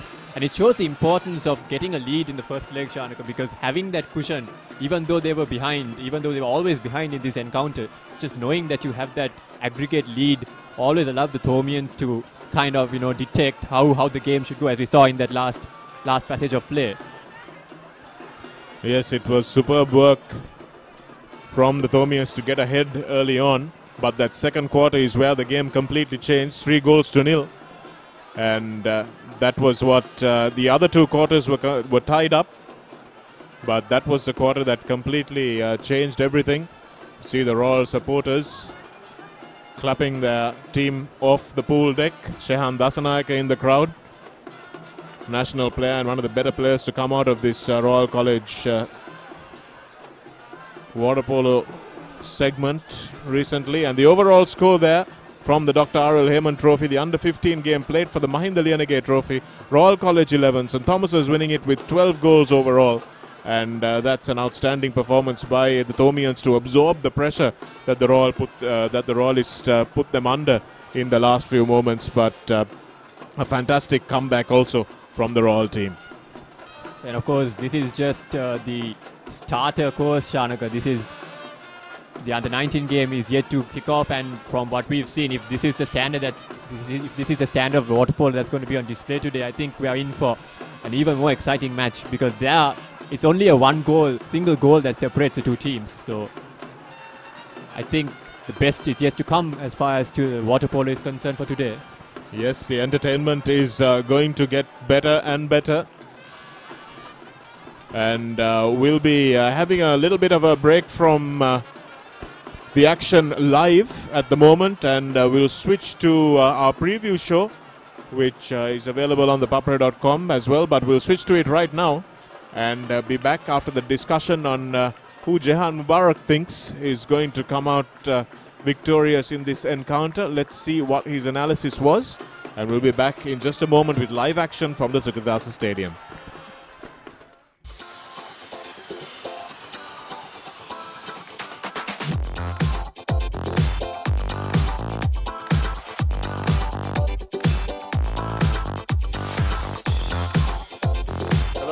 ThePapare.com, and we're looking forward to the second leg of the annual Royal Thomian water polo encounter for the Dr.R.L. HAYMAN trophy, and it's tensely poised at the moment after the first leg, 9 points to 8 to St. Thomas's, who are the defending champions. And to look forward to this leg, I have with me former Royal coach, former Royal captain, former Sri Lanka water polo player as well, and a guy who managed to find some time to play a little bit of cricket.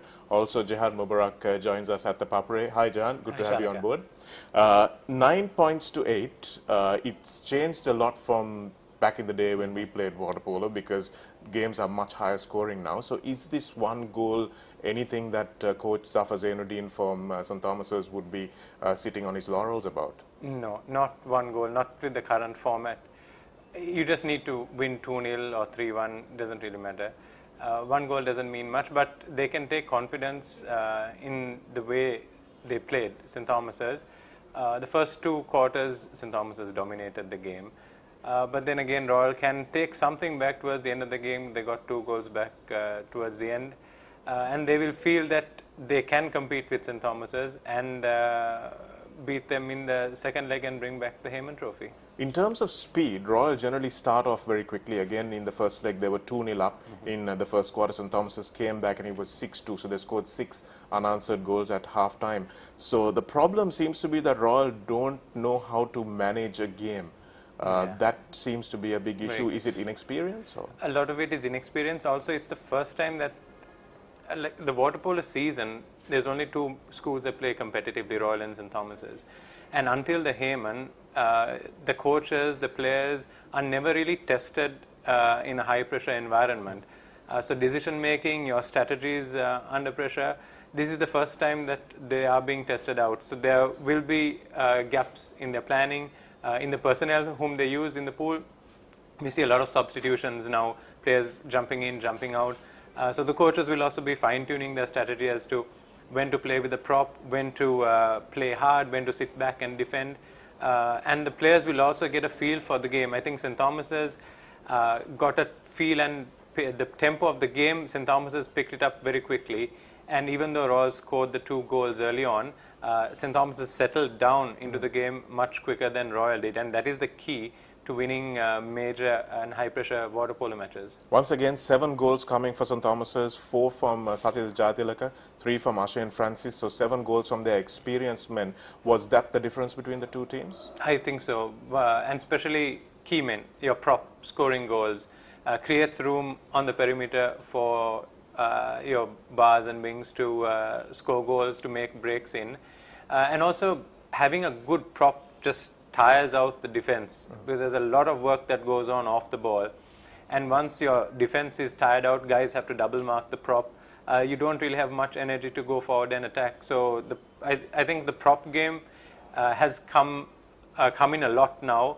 The props are allowed a lot of freedom. There's been a revision of rules where the prop is allowed a lot more freedom, so it makes it almost essential for defenders to double mark the prop. And that's the whole idea of the game, which is why we see a lot more goals. You've played in the prop position yourself. You've seen other guys for Royal, guys like Bilal Hassan, who've played there with distinction. Where do you rate Sachitha in that position? To me, Bilal is probably one of the best props that Sri Lanka has produced. Wasim was also a very good prop, also from Royal College. Sachitha is there. His advantage is he's a left-handed shooter. It's hard for a right-handed defender to mark a left-handed prop, because your non-dominant hand has to hold down his dominant hand. It's a lot harder, and he gets into good positions. And more than him being a good prop, his teammates know how to feed him the ball. So they know how to open up a channel to get a good pass into him where he can access the ball easily, and then he's also in a position where he can open up one side of the goal. And that is the positional awareness of Sachitha and his teammates is what is helping St. Thomas's. St. Thomas's have lost Kosala Vijayawardena, who was a rock for them in their goal. Is that somewhat of a boost for St. Thomas's, knowing that, so for Royal rather, knowing that they have someone inexperienced in goal? Which is why you see a lot of shots being taken, because I think the Royalists have spoken about Kosala not being there, a young goalkeeper being in there. To take shots put him under pressure, which Royal did, but I also noticed that a lot of the shots were off target. Is one thing I believe, if you hit the target, you have some chance of a rebound, a corner, and you get possession again. But if you miss the target, it's a turnover ball, and then you open yourself up to a counter-attack. So taking shots, yes, put the goalkeeper under pressure, make him make the saves, tie him out, but always hit the target. As a coach, Jehan, you've coached this encounter a couple of times. What would you be saying to Zafar Zainuddin, the St. Thomas's coach, over this week?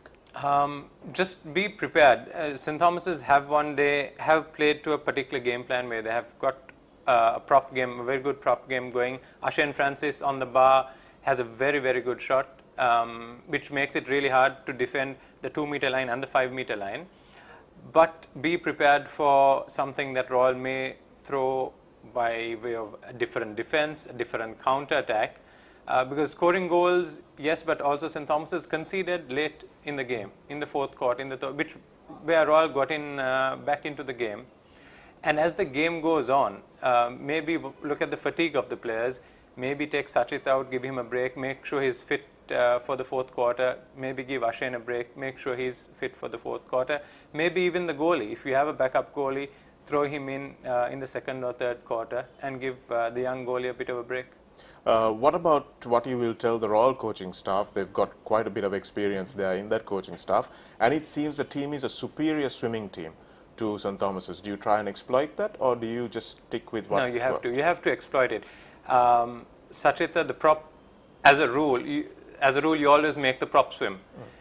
You need to tie him out before he comes to the 2-meter line. So the center defender, that is the guy who marks the prop, has to take him all the way up to the offensive half and then bring him all the way back down and tie him out. That has to be the key game plan of Royal, is to swim. And it's not just one guy swimming.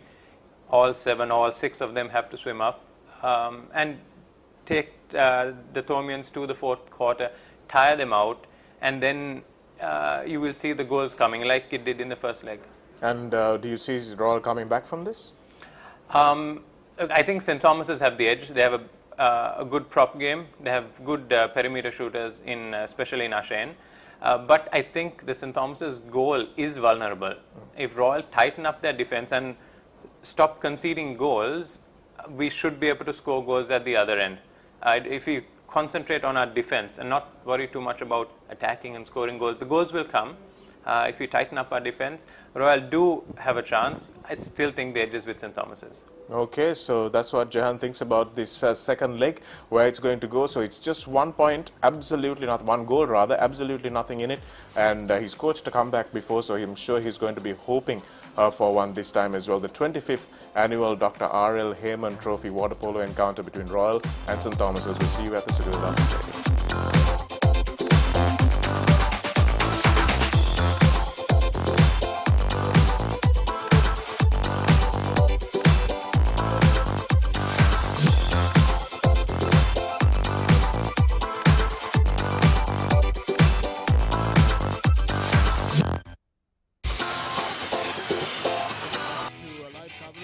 The 25th annual water polo encounter between Royal and St. Thomas's for the Dr.R.L. HAYMAN Trophy.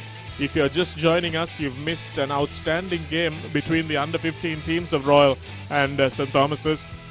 That match ending 12 goals to 11 in favour of the Thomians after Royal staged a massive comeback from a 4-goal deficit from the first leg to claw their way back to a 6-3 win.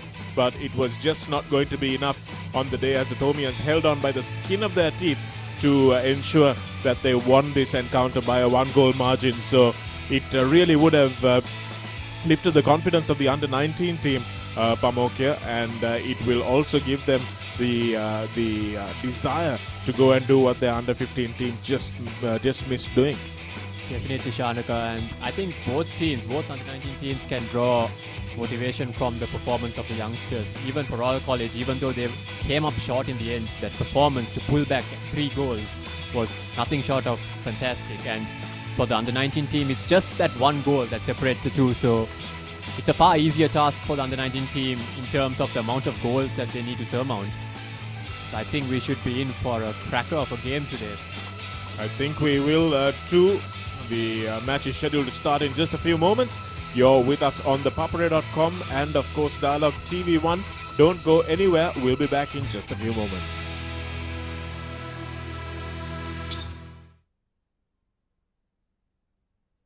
Sri Lanka's video revolution is here. Introducing Dialogue View. Experience 3,000 hours of international movies and teleseries, hundreds of Sri Lankan movies and teledramas, over 100 channels with catch-up and rewind TV, and the best of Sri Lankan and international sports live. Be a part of the video revolution. Download the Dialogue View app and enjoy the widest choice of entertainment at any time, anywhere on any network. Dialogue View. It's video unlimited. Swipe and type on one great device. Introducing the Dialogue WinPad powered by Windows. Get the convenience of a tab and laptop all in one with its detachable keyboard. Stay on top of your busy work schedule. Be connected and up to date from assignments to surfing on the go. Dialogue WinPad, a 10.1 Microsoft Windows tab with 3G HSPA Plus and Wi-Fi for just 25,990 rupees. Connect, work, surf, play. Anywhere in Sri Lanka with the fastest network. For more information, dial 1777. Dialogue, the future today.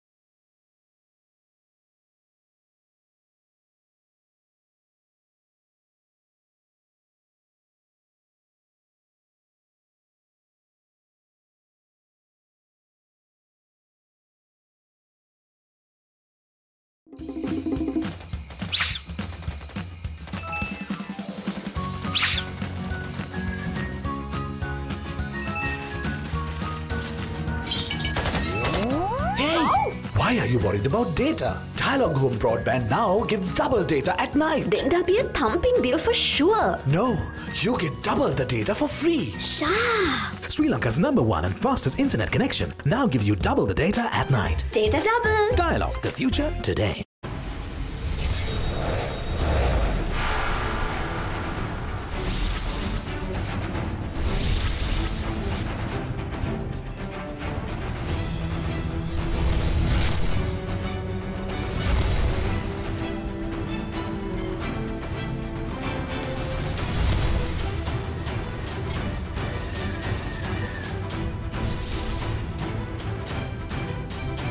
Sri Lanka is now connected to the globe like never before. The 100G Plus Bay of Bengal Gateway Submarine fiber optic cable now delivers the single largest infusion of global bandwidth to Sri Lanka at a capacity of 6.4 terabits per second. Don't be constrained. Be versatile, be flexible. You have the power. Set talk time, SMS and data quotas to match your style and enjoy the full potential of your mobile package. It's my plan from Dialogue. Absolute power to you. To create your own plan, visit www.dialogue.lk/myplan or call 1777 for more information.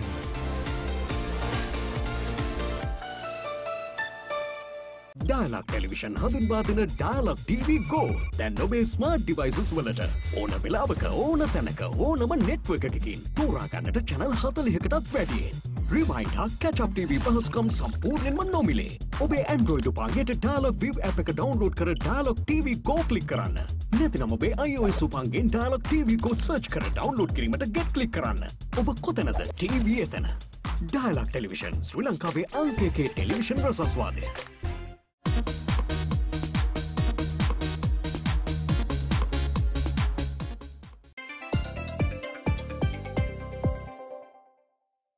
Video ලෝකේ රේසිසේ සැරිසරන්න Dialogue වෙතින් ලංකාවේ වාසිදායකම night time data package GB 3ක් රුපියල් 95කට activate කිරීමට INT 95 type කර 678ට SMS කරන්න ශ්‍රී ලංකාවේ අංක 1 සහ වේගවත්ම ජාලය සමග live එකම connected live එකම smart Introducing the Ultra 99 postpaid package from Dialog. Say everything you want to say with the ultra benefits of extra talk time, extra SMS and extra data at a month. Hey! Why are you worried about data? Dialog Home Broadband now gives double data at night. Then there'll be a thumping bill for sure. No, you get double the data for free. Sha! Sri Lanka's #1 and fastest internet connection now gives you double the data at night. Data double. Dialog, the future today.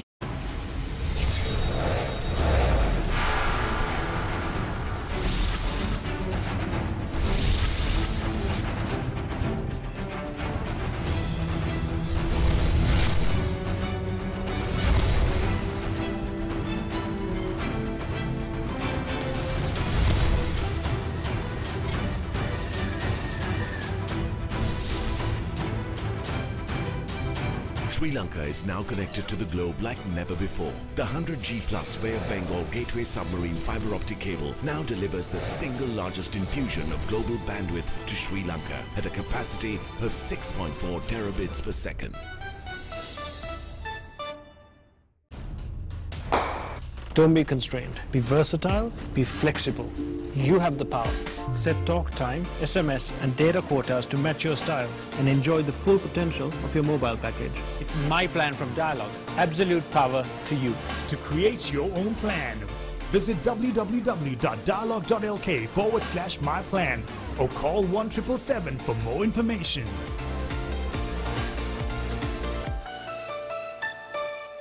Dialog Television හඳුන්වා දෙන Dialog TV Go දැන් ඔබේ smart devices වලට ඕන වෙලාවක ඕන තැනක ඕනම network එකකින් තෝරා ගන්නට channel 40කටත් වැඩියෙන් Rewind හා Catch Up TV පහසුකම් සම්පූර්ණයෙන්ම නොමිලේ. ඔබේ Android උපංගයට Dialog View app එක download කර Dialog TV Go click කරන්න. නැතිනම් ඔබේ iOS උපංගෙන් Dialog TV Go search කර download කිරීමට get click කරන්න. ඔබ කොතැනද TV එතන. Dialog Television ශ්‍රී ලංකාවේ අංක 1 television රසස්වාදය.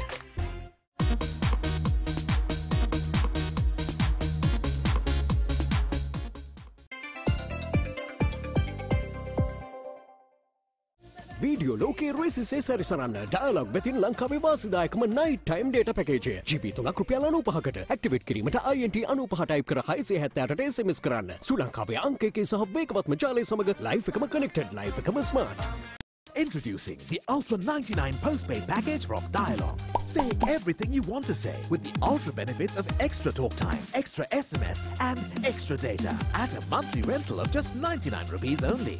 Dialog, the future today.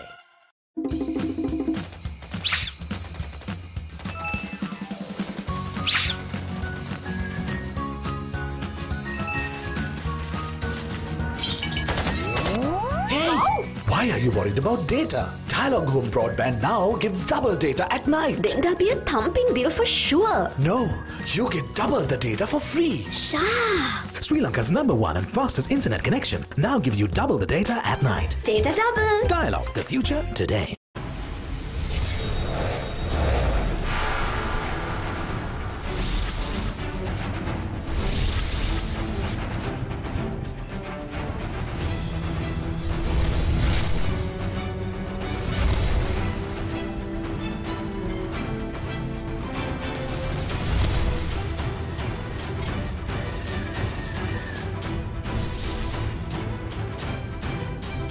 Sri Lanka is now connected to the globe like never before. The 100G Plus Bay of Bengal Gateway submarine fiber optic cable now delivers the single largest infusion of global bandwidth to Sri Lanka at a capacity of 6.4 terabits per second.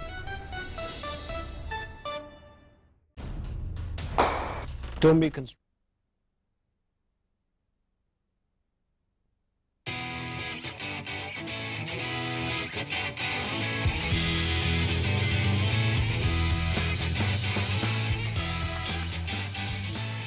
Very good evening and welcome back to the live coverage on Dialog TV1 and ThePapare.com of this 25th annual Dr.R.L. HAYMAN Trophy Encounter, the Royal Thomian Water Polo Encounter, which is played over 2 legs. And coming into this second leg on the 8th of October, we go back to the first leg on the 1st of October, which ended 9 goals to 8 in favour of St. Thomas's College. So Royal have that 1 goal deficit to make up and hopefully another goal deficit, which will see them come back and record only the second comeback win in the history of this encounter, Pamukya. 2012 was the last time and the only time that a team has come back from a deficit to win this encounter, and that stat was provided us kind courtesy of Tirina Galapati, our resident statistician here at ThePapare.com. At the moment we are seeing Acharya Diseram being introduced to the two teams, the captain of the Thomian team back in 1991. In fact, I don't think he captained in 91, but he was a very key member of the side. I remember he came to give us some opposition back in 96, I think it was, when he was a lot younger, Pamukya, and I blocked one of his shots and my hand swelled up for quite a few days. So you can imagine how difficult it was marking guys of this size in back in the day when this tournament was started out. So he would have played in the inaugural encounter, and he meets the Thomian team, which he proudly represented several years ago. So an outstanding player, both in rugby, captain St. Thomas's in 1991 and in 1992 actually, or perhaps it was 1990. My maths fails me at this moment. It really was, he really was an outstanding swimmer and held university records also in swimming at the Columbia University. So a good all-round student. Not many of those that we found, Pamukya, in your time in school. Don't really find people who excel both in studies and in several sports, maybe one sport and studies, but times have changed a lot. But this is going to be a cracker of an encounter. The intensity hasn't changed at all over the last 25 years. Just the score lines, just the rules, just a bit of a razzle-dazzle. Of course, the venue here, a neutral venue at Sugadadasa Stadium. And now we stand for the school anthems.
the college songs have ended and the customary cheers from both camps have also ended, and the Royal is of course winning that one.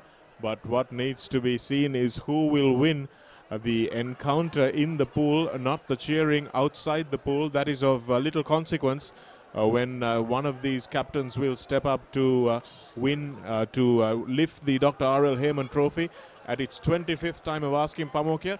Royal College through Kisa Asalarachi, their captain, Tamidu Ranasinghe, Kalindu Hettiarachi, Anthony Vijayawardene, Isuvarna De Silva, Rashid Aziz, Basit Yaqub, Daishika Dias, Dilesha De Fonseca, Senit Samranayaka, Dulanjan Fernandes, Savinda Disanayaka and Prasad Disanayaka, coached of course by Bilal Hassan, a wonderful prop in his time, and short of a little bit of experience this time around. And the Thomian team coming up now. Of course, the Thomians led by Shane Francis, fourth-year colorsman. His deputy Sachita Jayatilaka, Deshita Hennayaka, Shakya Gunatilaka, Isra Kahandawara, Duindu Vijayawardene, Sanaka Molligoda, Shannon Ebenezer, Manula Vikramaratne, Dinal Dias, Gihan Vijay Singh, Randev David, Dilip Kumar Singh, and of course coached once again by Zafar Zainuddin. Zainuddin yet to lose a HAYMAN in his latest stint as coach of St. Thomas's. Of course, they lost out on a number of key players from last year, notably Kosala Vijayawardene, who was a rock in goal for the Thomians. So it'll be interesting to see how they make do, especially between the goalposts. Yes, Hennayaka will have a lot on his hands this time around, because Royal will be looking to target the inexperience of the players as we look out across this wonderful facility that is as old as the HAYMAN, I think, Pamokya, because it came up in the early 90s. The HAYMAN started under captains Nethu Nanakara of Royal College and Jivaka Pereira of St. Thomas's, and St. Thomas's winning that one 6-1, 6-2 in the inaugural encounter. They'll be very happy with that kind of a margin this time around, but I'll be very surprised if that's the case. But what Jivaka and Nethu started off back in 1991 has turned into what is an absolutely stunning encounter and another Royal Thomian encounter to look forward to in this calendar of rivalry. Of course, Royal College need to come back and overcome their deficit. Of course, only one team has come back from a deficit in the history of this of the R.L. HAYMAN Trophy, and that was Royal College, who came back from, I believe, 6-4 was the scoreline in the first leg, and they came back to win in the 2000s. 2012, I think it was. That it was, and so they will certainly have senior players to talk to about how they came about, the mentality required to come about to overcome a lead. And we were talking in the halftime break, or the match break, with Jahan Mubarak, who actually coached that year, that they came back and won from behind under captain Shan Lakshita in 2012. And we've come a long way since the unbeaten streak of 13 years that St. Thomas has held the trophy from 1992 to 2004. Royal's longest winning streak has been 5 years, from 2005 to 2009. But the trophy has been shared between the two teams since then, with 7 encounters going to Royal of the 24 that have been played so far, and 15 of them going to St. Thomas's, which 2 of them being drawn in 2001 and 1999. Of course, a couple of key players to look out for in this leg, Shanaka. For the Thomians, it's Ashen Francis, the captain, and their prop, Sachita Jayatilaka, who between them scored 7 of the 9 goals for the Thomians in the first leg. So those two definitely will be two to look out for the Royalists. From the Royalists' point of view, Savindu Disanayaka scored 3 goals for Royal College, and Tamindu Ranasinghe scored 2. So a bit more of an even spread across the Royal team is goals-wise, but it'll be interesting to see how both teams adapt after having seen each other. They haven't seen each other much this season. Normally, the way it goes is that the HAYMAN is the last encounter of the water polo season, but things have changed since of late, and I believe there was only one tournament before this for the two teams to kind of eyeball each other and get a sense of what they're up against. Yes, and I think that was quite evident last week when Royal came up second best, even if it was by a wafer thin margin. because the experience that St. Thomas's had, they would be disappointed that they're not going in with a bigger cushion, as we see the 25th encounter between these two teams whistled off by the neutral referees from Singapore, and Sanaka Molligoda beaten to the ball by his opposite number, Basit Yaqub. So we see Daishika Dias now taking the ball forward for Royal College. A quick 1-2 back with Daishika Dias again. So Yaqub and Dias shifting the ball between them and then going for the shot, but not going to trouble the goalkeeper from there. So early exchanges pretty tame there. Just two players touching the ball and not too much pressure on the ball either. Shaka Gunitilaka, who is the designated prop marker. He'll have Kisal Asalarachi to deal with the whole game. And Gunitilaka had a good encounter last year. They'll be hoping for more of the same from him. Asha and Francis, wearing the number 10 cap, finds the safe hands of Kalindu Hettiarachchi this time around. So both teams having a shot on goal, both on target. That's Francis, the captain, finding Hettiarachchi's midriff. And that's an exclusion for the Thomians. That's the number 5 cap, Rashid. Sorry, I beg your pardon. Isura Kahandawala, who's been sent out. So Royal with a man up, an opportunity to draw first blood in this second encounter. And they go for the shot, but blocked easily by Dilit Kumarasinghe in goal. And watch it here, the shot coming there from Basit Yaqub, the left-hander on the right-hand bar. On the right wing rather, and he could have given himself a little better angle, could have advanced on goal, I thought. Moved players away from the ball, or from the goal. Francis trying to find Molligoda there, but the pass a little over his head, but Molligoda does well to recover and now has it out wide. Ashen Francis, I don't know why he stopped that advance on goal. I thought he had beaten his marker, but it looks like the shot clock has run out. Francis should probably have kept swimming and asked for the ball in front of him. Chose instead to go back and ask for the ball above his head. Good interception there. Interesting to note, Chanaka, that the Thomians opted to not start with Sachita Jatilaka, so they're saving him for the latter part of the game. Yes, that's a very interesting call, with Ashen Francis being entrusted with the centre forward's duties. As he's fouled there by Thamidu Ranasinghe, who gets over his head. So Gunatilaka now finds Francis, who gets fouled again. Francis thinks about the shot, but spots the swim by Isuru Kahandawala. Kahandawala just unable to control the pass that was just beyond his reach. And now Yaqub will swim this one up. Not a lot of high pressing in this game. Both teams allowing each other space on the ball, and that's a good technical water polo, which I think St. Thomas's will fancy themselves at. Daishika Dias now controlling the ball. Needs to, Basit Yaqub really needs to get a swim on. Dias trying to bounce it into the goal, but Deshita Hennayaka up to the task. That's the Dilit Kumarasinghe in goal rather. So Dilit Kumarasinghe starting between the bars for St. Thomas's today. Was subbed on in the middle of the first leg, and seems to have impressed the coaching staff enough to warrant a starting position today. Kahandawala just can't get his hands to that ball. He had an open goal at his mercy if he did. And now Yaqub finds the ball in space.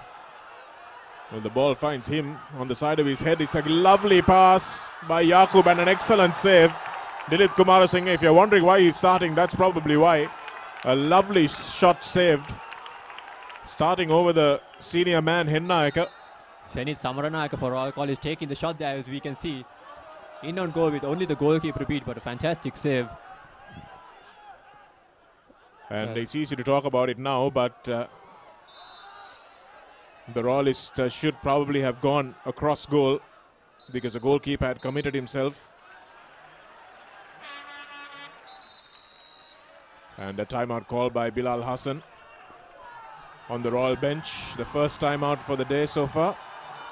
Tom Brennan assisting Bilal as a technical advisor. Both teams making changes there, Shanaka, as we see Sachita Jadle coming on for the Thomians. And I believe Savinda Disanaik it was that jumped in for Royal College. As a Royal crowd, they know that it's just a one goal, and that's absolutely nothing when you consider the speed of this game now. Don't forget, you can buy all the pictures of this game and anything that's on ThePapare.com. Really, all you do have to do is call 0777 822 777. All photographs and videos can be purchased at reasonable rates. If you want, you can email info@thepapare.com. So we kick things off here again. Sachita Jatilika is in the pool for the Thomians, which means Ashane Francis will more likely drop back to his natural position of. And Royal have Sharky Gunatilaka under a little bit of pressure in the centre forwards position. But the shot goes off the hand of Dilip Kumarasinghe. We'll watch it here. Well saved there by Kumarasinghe. That was a good bounce shot. Could have been awkward for the keeper. Jakub passes it out wide. Savinda Disanaik doing a huge amount of work in the centre forwards position. Sharky Gunatilaka will be devastated after that little bit of play. But once again, the bounce shot from far out, that one coming from Rashid Aziz, was off the mark. Not a good pass from Kahandawala. Tried the quick ball across the face of goal for it to be tapped in or palmed in by the oncoming swimmer, but didn't happen. St. Thomas's get back well to regroup in defence. Isuvarun De Silva passes it back to Jakub. Silva again, that was a good foul from Shannon Ebenezer. And another attempted shot to the right-hand corner of the goal, but that one off target as well. Rashid Aziz, I believe, the number 5 cap for Royal College there. As Kahandawala now tries to get past Tulanjan Fernando, gets fouled. Senit Samaranayaka with the steal, also he thought. Sanaka Molligoda has to come back. Take the ball from where the foul occurred. Francis outside the 5 meters, looks for it, but referee says it's a penalty. And no, not a penalty, it's an exclusion. I'm sorry, I couldn't really see what the referee was signaling. Looked like he'd raised 4. And instead it's an exclusion, and Coach Zafar Zainuddin calls the first time out for St. Thomas's. Rashid Aziz there being excluded for Royal College. So yet to have a goal here in the second leg of the Under-19 encounter for the DR.R.L HAYMAN Trophy. St. Thomas's College with a slender lead of 1 goal from the first leg. Both teams kind of feeling each other out, Chanak, I think. Trying to get a sense of how best to... We've seen a couple of shots on goals, most of them from Royal College, but nothing really threatening so far. We've seen a couple of good saves as well, but... You're absolutely right, Pamoke, because it's very clear that both teams are still very tentative in the opening exchanges. They found the man free on the left wing. The right wing needs to take a shot. Needed to fake the goalie a little bit better that time around. And once again, not finding that pass to the open man in the middle of goal during the extra man. Watch it here. He had a player just over on the left of your screen there. Should have made the pass. Taishika Dias finds Jakub. Jakub swinging up with the ball. Goes for the long shot. And the rebound almost falls into the hands of Savinda Disanaika, who has been really putting in some strong work in the centre forward position. He's got to be alert for those rebounds, because if Royal are going to shoot from distance, Disanaika has to be the one who comes up with those rebounds and poachers goals that will serve Royal so well. Not sure whether you can see it as well on your screen, but the green LED strip is lighting up to signal the 5-meter mark, and the red strip to signal the 2-meter mark. First time that technology has been used here in Sri Lanka, developed for this tournament by the University of Muratua. So things getting better and better in terms of tech. So St. Thomas's with a man advantage again here with the exclusion. Molligodu goes for the shot. Excellent work there by the goalkeeper, Kalindu Hettiarachchi from Royal. I thought he'd been faked, but he managed to stay up an extra second, just managed to get his hand to the ball. That could be crucial. Excellent work from the number 1 there. You see, he thought he'd gone down there, but he managed to stay up. Brilliant work from Kalindu. Now at the far end, the Leisha, De Fonseca with the ball, tries to find Yakub, who gets fouled. Yakub goes for the long shot once again, and Dilith Kumarasinghe is up to the task as we come to the end of the first quarter. And it seems very much that Royal have come to shoot from distance, and Kumarasinghe is up to the task. So let's see whether Coach Bilal Hassan and Tom Brennan will change things up a little bit in the second quarter. But for now, the Thomians look comfortable. They've got, they don't really have to score a single goal to win this game. So all the pressure is on Royal. So if it ends goalless, St. Thomas's will be happy with their performances in that quarter. Definitely, Shanak. And it's interesting to note that this is a strategy that Royal College adopted coming into the first quarter of the first leg as well, where Yakub took a number of shots from out wide, and it didn't really seem to work for them. And they switched things up coming into the third quarter or so, where they were coming in with like a three-goal difference, where Yakub started cutting in more. They tried to pass the ball to the man in front of goal in the center, and once they started doing that, the goals started coming for Royal College. So it's a bit, I'm not completely convinced with the strategy of taking the long shots, because they tried this before and it didn't really work out for them. So I'm a little confused as to why they drifted away from the strategy that they adopted halfway through the first leg that seemed to work for them. But I'm sure Bilal Hassan and Tom Brennan have their thought processes behind it, and they have strategies in place, and if this doesn't work out over the next quarter or so, I'm sure they won't be afraid to switch it up. Yeah, I agree with you, Pamoke, in the sense that I like the fact that they're shooting. I like the fact that they're shooting from distance as well. But you've got to move the goalie around. You've got to unsettle the defense. You've got to see that little bit of a daylight between the arms of the upraised arms of the defenders. So that's not what they're doing at the moment. Their first receiver or the second receiver is taking the shot. I think they need to move the ball around to the wings, ask the wings to make a pass back to the bar, and then take a shot, because your goalie is more likely to be out of position. But right now, they're not really moving the goalie around before they take the shot. So any goalie worth his salt will be happy to make those saves all day. Of course, yeah, we get ready to kick off the second quarter. Still goalless in this second leg. St. Thomas's College with the 1-goal aggregate lead. The skipper, Francis, will contest the swim ball for the Thomians, while it looks like De Fonseca will swim for it from Royals. And this is a more interesting technique from Ashay and Francis. He's side on, whereas some players choose to start facing the ball. I like this side on technique, but regardless of the technique, it looks like Royal will win to Dilisha De Fonseca.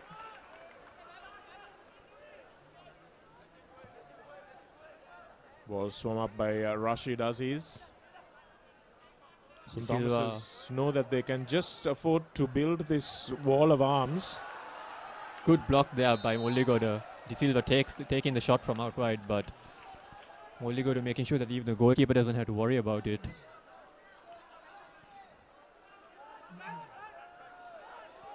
As we see Gunathilaka now trying to get past the number 6 cap for Royal College, Asalarachi, the skipper, who is pressing quite high up. Manages to find Francis. Francis trying to find Jayatilaka, but the ball going under is the call from the referee, so the goal will not be allowed. The crowd gets excited for a little bit, but the call was made well before the shot was taken, I believe. Yes, the ball was well under. And Satya Jayatilaka, though, will win a moral victory there over his marker. De Fonseca now. Here's Royal trying to stretch the defense a little bit, moving them wide outside. There was absolutely no shot on there. But given the shot clock, Dulanjan Fernando had no option but to take it and wins his team a corner. So that's a better shot than the ones that were taken previously. Yeah, they're trying to work it around. They're trying to move the ball around, move the defense, try to make the goalkeeper move around. But the fluidity is still a little lacking there, Shanak, I believe. It's a little too slow. So it's easier for the Thomian defense to adapt and react to the ball. Yes, it is a little static. There's no one making any movement, so they have to commit the foul. St. Thomas is doing really well. They're not committing a foul and not giving Royal opportunities. Just a little bit out of position there was Shannon Ebenezer. Didn't need to give that foul away. Could have forced a shot clock. And Ashen Francis once again helps out his goalkeeper, Dilith Kumarasinghe, who has the ball coming straight at him through the left-handed shot as we see it there. But the ricochet could have been dangerous, and that's where Savinda Disanayake needs to get into the game. The far side of the pool, Kahandawal now trying to leave his marker. He's all over him, and I believe that is an exclusion. The number 5 cap for Royal College, Rashid Aziz, that's his second exclusion. And this is where Kahandawala needs to ask for the ball desperately, and that's a lovely goal. There was absolutely no angle on that. Molligoda tried that shot in the first quarter, Shanaka, and it didn't pay off. But this time, he manages to find a very tight angle somehow, as we see in the replay here. Yes, he managed to fake the goalie, and you could see the difference there was that Isuru Kahandawala in the number 5 cap was on the left-hand side, screaming for the ball in a good position. So the defender was left in two minds, whether he should mark Kahandawala or he should collapse and double mark Molligoda. And just that little bit of indecision was enough for the goal to be scored. The first goal coming in the second quarter. It's been a cagey couple of exchanges so far. And St. Thomas is drawing first blood. Another good save. And immediately, I think, Shanak, after that goal, the Royal College made a triple change. So, switching up tactics immediately as they now face a 2-goal deficit. So Royal, while needing to score, can't afford this lead to get away, and that's how they're going to do it. You can see why they've been shooting from distance, because that was a quality shot from Daisika Dias. And once again, just like we saw in the under-15 encounter, the first goal is countered by the first opposition goal almost immediately on the next possession. So that was outstanding work from Dias. And it's 10-9 on aggregate. Gunatilaka finding it hard to get the ball past his own half there. Good work from Shannon Ebenezer there, but the shot not going to hand.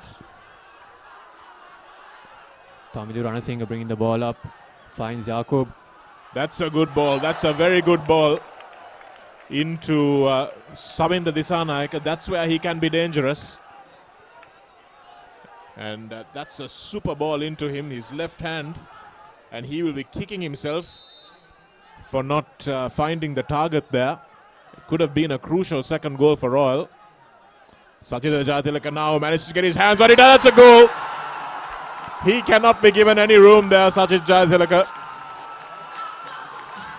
Definitely, he's pumped up. He's getting the crowd going. You can see 3 men converging on him, but manages to get the shot off.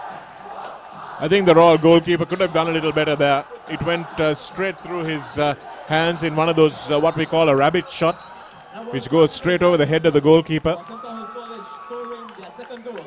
But Jayatilaka, the two props there now combining. So St. Thomas is showing that they can play the traditional centre-forwards game. And immediately another substitution there for Royal College. Anthony Vijayavardhana coming off. So Royal shuffling their bench quick and fast with every goal, trying to adapt, trying to change things up. Senit Samaranayaka. Samaranayaka blocked well there by Sanaka Molligoda. Second time he's done that in this game so far.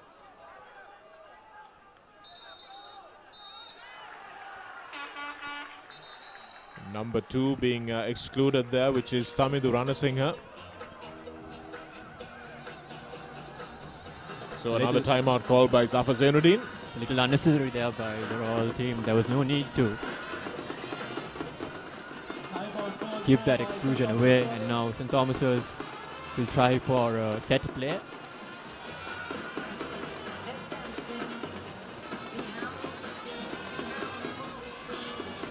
Dhanushka Sheram has recovered sufficiently from the trauma of that under-15 encounter, where he almost had a 4-goal lead, overtaken by a desperate and determined Royal College. And this is your opportunity for a free hit. Everyone gets one.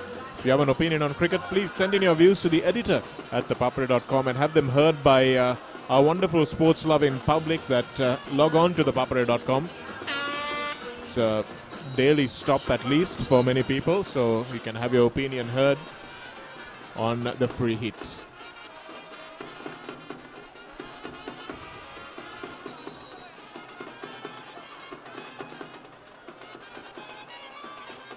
St. Thomas's look relaxed. Ashen Francis knows that at 2 goals to 1, he doesn't have to do anything silly, just needs to get it to half-time without conceding.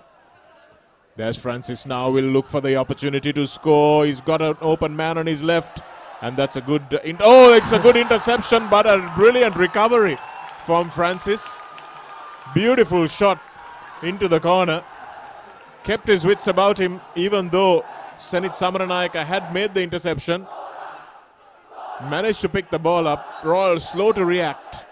And with the short follow-through, or the short wind-up rather, he managed to score that outstanding goal from the experienced Francis.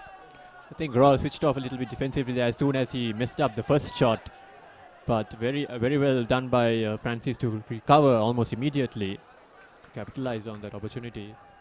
And now St. Thomas's College with a 3-goal overall lead, certainly in a far more comfortable position than they were coming into the start of this encounter. And the onus on Royal College now to make the plays as it is. Yaqub. 12 goals to 9 now on aggregate. And Royal still playing that very technical water polo. Dissanayake turns his defender, manages to try and lob the goalkeeper, but Dilith is up to the task. Kumarasinghe does well once again. Forced the prop to have to lob him by coming well out of the goal, almost up to the 2-meter line. Good pass to Francis with his back to goal. Looks for the immediate shot. Doesn't find it now. Sathira Jayatilaka has completely drowned his marker, who was Rashid Aziz. Comes up gasping for air under the big number 8 and cricket captain as well. So Royal College now calling a timeout. They need to do something here. They need to change something up. They need a goal in this quarter. We're almost at the end. We're almost at half-time, Shanaka. And if they go into half-time with a 3-goal lead, I think things get rather difficult for Royal College going on from here. So, yes, mentally also it will affect them. Pamokya, you can see Bilal Hassan not saying too much, making the changes and giving key words to his players. Probably one of the best props ever produced here in Sri Lanka, along with guys like Nawaf Mubarak, Devin Chamugam.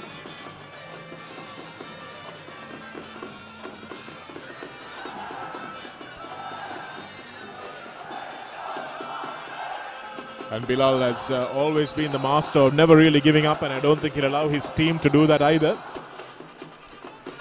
So Brennan having a little whisper into the referees here at that break. And the lead in the pool seems to have translated itself onto the crowd. Chandaka, the Thomian crowd, seems to have found its voice as their team. And you can see a little bit of a push-off signalled by the referee against Savinda Dissanayake. Pushing off his marker, Shaki Gunithalaka, who's been doing an admirable job in the face of a very big player.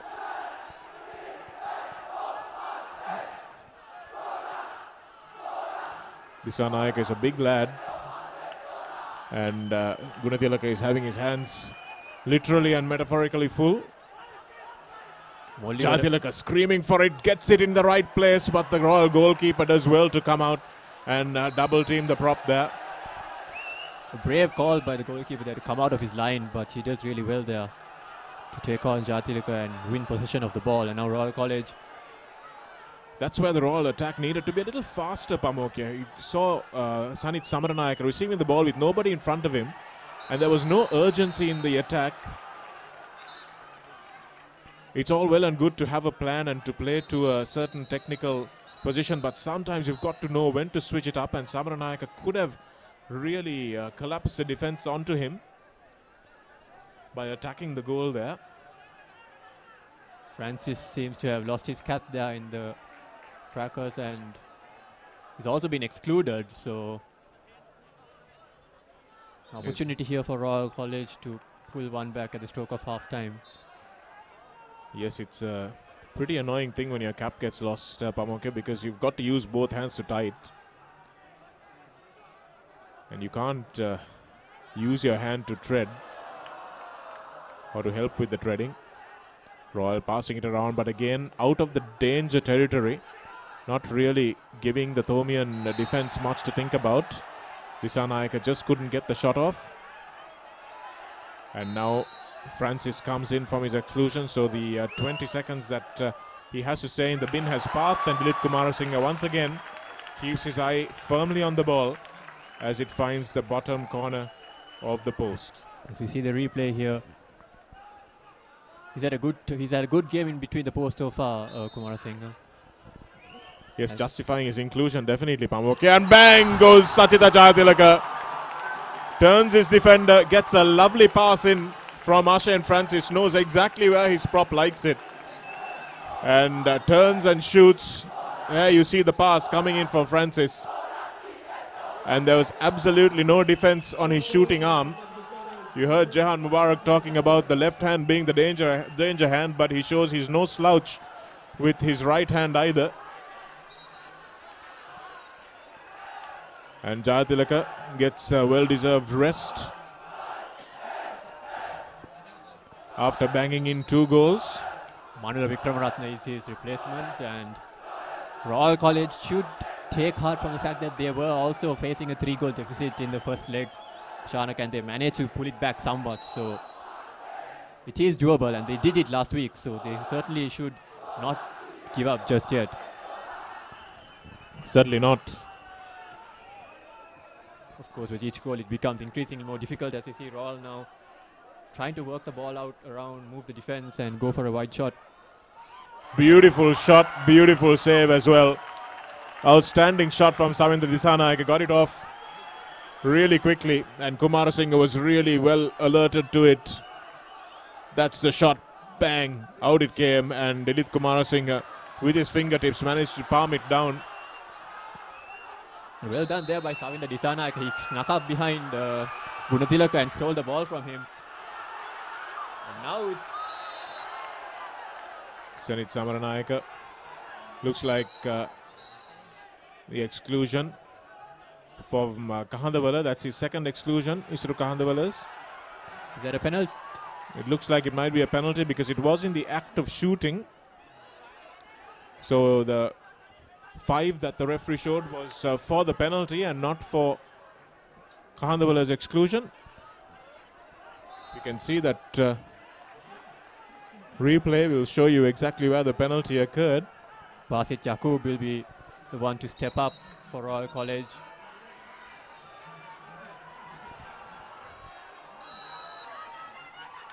That's a well taken shot by Basit Yaqub. Bounces it just in front of Dilip Kumarasinghe and into the upper regions of the net.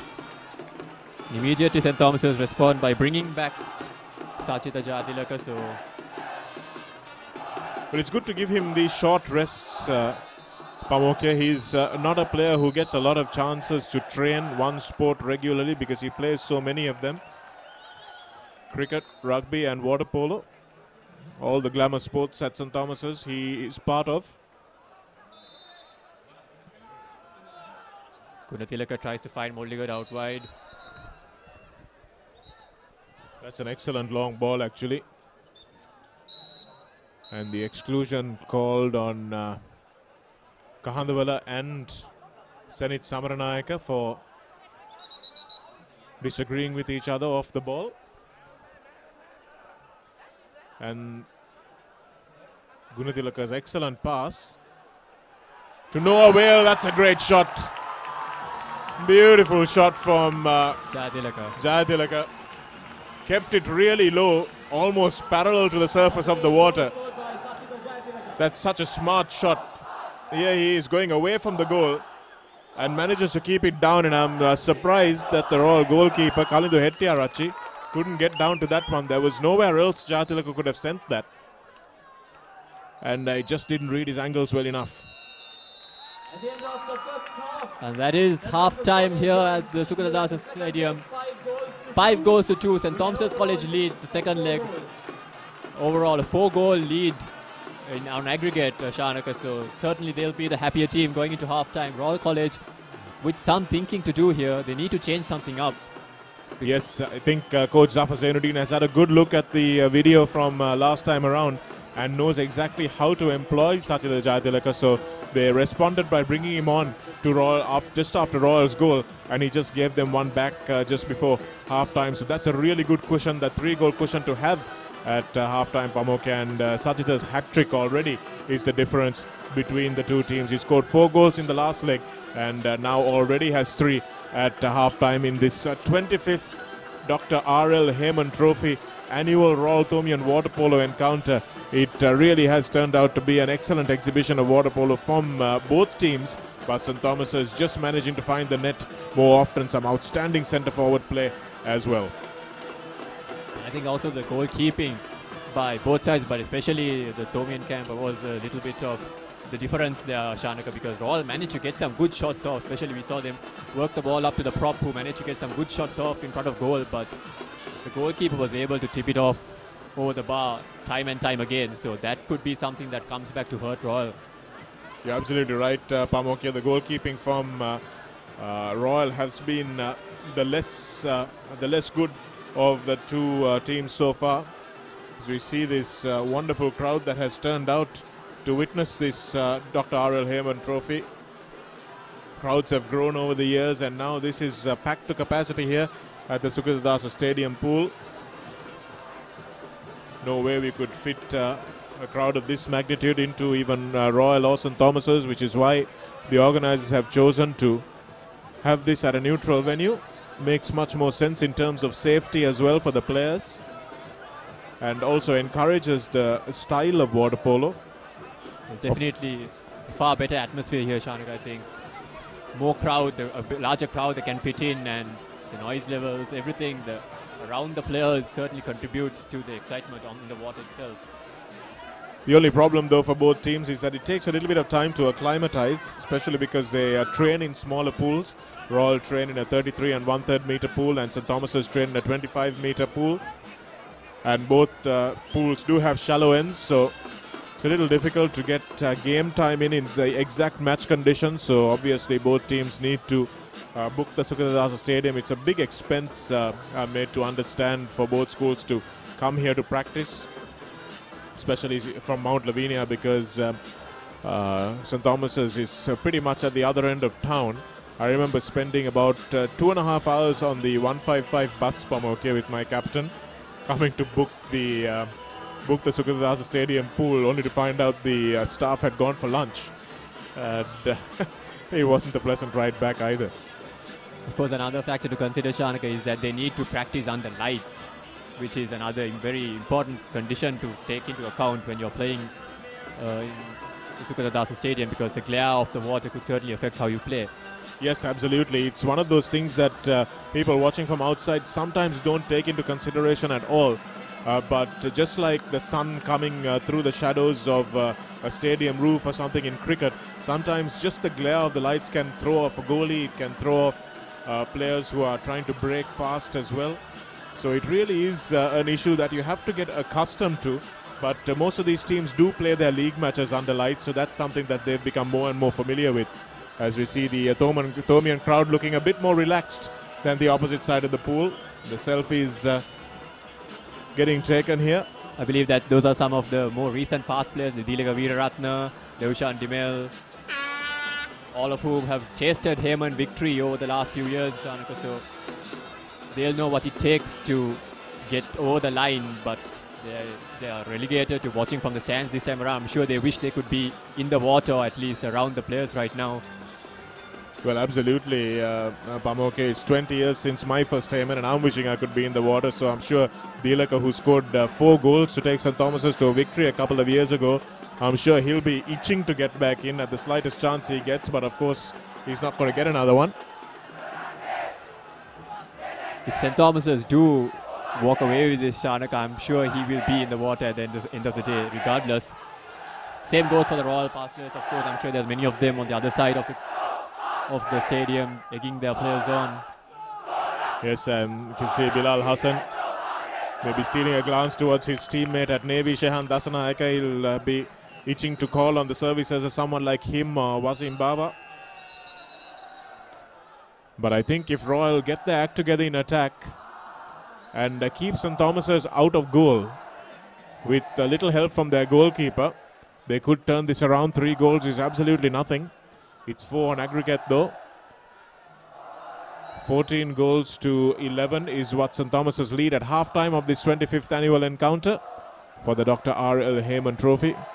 And St. Thomas's winning that swim ball comfortably through Manula Vikramaratne. The first swim ball they've won over the course of both legs, I think, if I'm not mistaken, Shanaka. So certainly the adrenaline being in front, I think they can taste a possible victory here.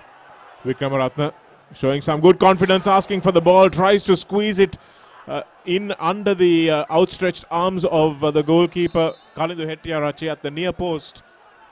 But the ball just squirting, defying the laws of physics to squirt between both uprights there. And Vikramaratne again will have a second chance. And Satya Jayatilaka. That is Rashid Aziz's 3rd exclusion of the night, Shanaka. So that's an early shower for him, because it looks like he will have to be replaced. Jayatilaka winning that exclusion there. Manula Vikramaratne gets it back. Shaki Gunitilaka needs to provide a target here. Back to Molligoda. Molligoda finds Jayatilaka out wide. Oh, that's a brilliant shot. Another really good shot from Sachita Jayatilaka. You can see he's rehearsed his celebrations as well. And why not when you can take a shot so quickly? An unusual position for him, coming out wide there, Shanaka, and you can see there his celebration. 8 goals indeed over the course of 2 legs. A fantastic performance by him. He's going to run out of fingers to show the crowd soon, Pamokia. And Royal College now responding by subbing out their goalkeeper. So Prasad Disanayaka is now in between the sticks for Royal College. And fair enough as well, because I think he was woefully out of position for that. There's no way that a right-handed player should have had that kind of space and opportunity to go for the near post there. But Kalindu Hettiarachi has had an average game, to say the least. And on the other side, I think it's quite the opposite for Kumara Singha, who makes another save. They are more straightforward than some of the saves he's had to make so far tonight. Yes, that was one of the easier ones, definitely. And St. Thomas's supporters were worried at the start of this water polo season how they would fill the void left by Kosala Vijayawardena, but it looks like they don't need to worry too much in the next couple of years, Pamokia. Definitely. Some good defense there in front of goal by the Thomians, winning the ball without conceding a foul. And now on the counter attack, trying to find Francis in space. Francis gets to the ball. There's no one marking him. Tries the snapshot. And that's 2 off the bar. I believe the second shot wouldn't have counted anyway, Shanaka, because the referee had already signaled the ball going under. It's exclusion from for Sachita Jayatilaka. And now Royal have an extra man, so they need to somehow get a goal without conceding the 4-goal lead. Jakob sending the ball to the byline, which if it hits the byline, it is out. So Gunatilaka now finds Molligoda. Molligoda trying to break free, but Some good defense there, but Gunatilaka does well to swim up and recover the ball. Jatilaka has been given another rest. Manula Vikramaratne now puts it straight into the path of the Thomian Dinal Dias. Looks for Shannon Ebenezer, and the ball squirts into the goal. The replacement goalie has no luck either. And that's an unfortunate goal for Royal to concede, but it sums up their night. Things starting to fall apart there for Royal College, I believe. First going, he went the wrong way initially for the first shot. That was Shake Gunatilaka. Tried to fake the goalie, and it went in off the back of his body. And I think that's the end. I think they've made another substitution in front of goal for Royal College. So Kalindu Hettiarachi is back between the sticks. Royal College trying desperately to find something that works for them. Well, that has probably shot the confidence of their reserve goalkeeper Prasad Disanayake. He'll remember that for a while. Senit Samaranayaka tries to take a shot there, more of desperation than anything. They need to pull this back. It's a 6-goal deficit. Watch the replay once again. Easily done there by Dilith Kumarasinghe. Dinal Dias tussling out wide, finds his skipper Francis. Francis has had a good night today, Shanaka. He hasn't scored as many goals as in the first leg, but he's really been the fulcrum for the Thomian attack.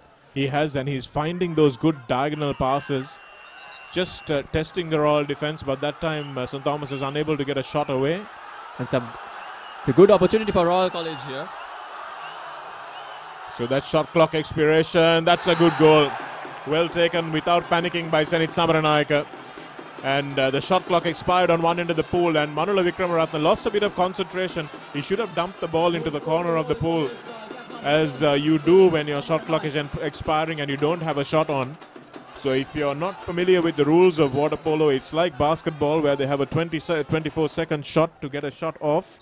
And in water polo, there is a 30-second clock that team must shoot in.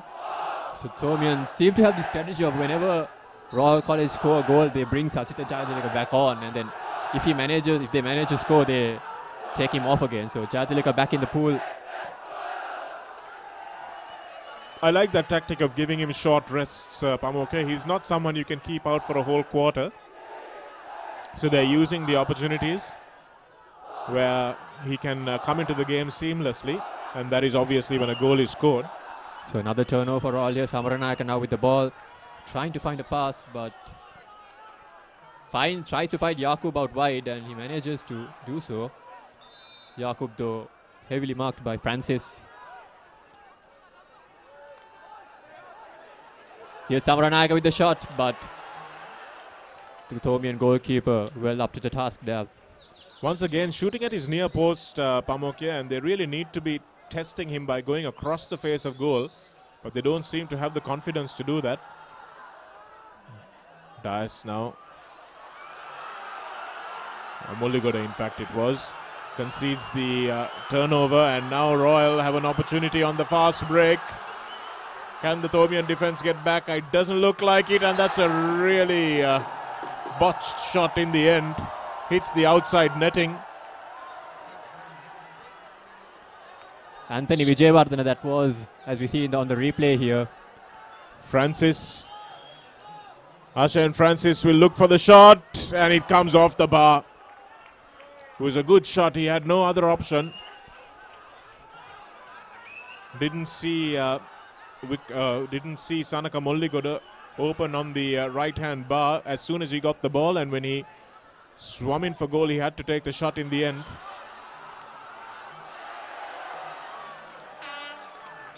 That was a really good opportunity there, Shanaka. Aziz, I believe, or Aziz it was, who found himself wide in space. But the Thomians did well to recover there and snatch the ball back off him. Yes, they did, and that's the quarter. So Thomian crowd really happy with themselves here. And don't forget, the ThePapare is something you guys can post your pictures on as well and ask to cover your little people's sports. So anything that your kids are doing that is not at an inter-school level will be covered and promoted on the ThePapare, on the ThePapare, like our Facebook page, the ThePapare.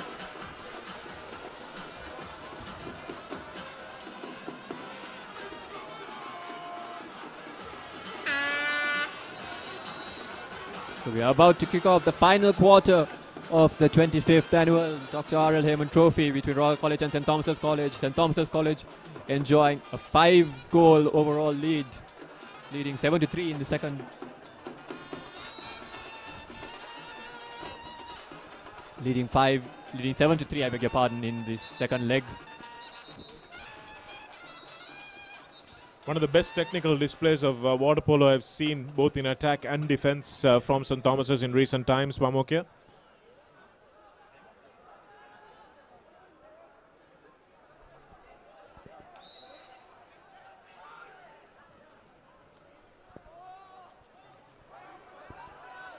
It might have been a timeout earlier. It's a full timeout. That was a timeout, I believe. A 1-minute timeout. Full timeout. As opposed to the 20 seconds. So apologies for that. We're still in the third quarter and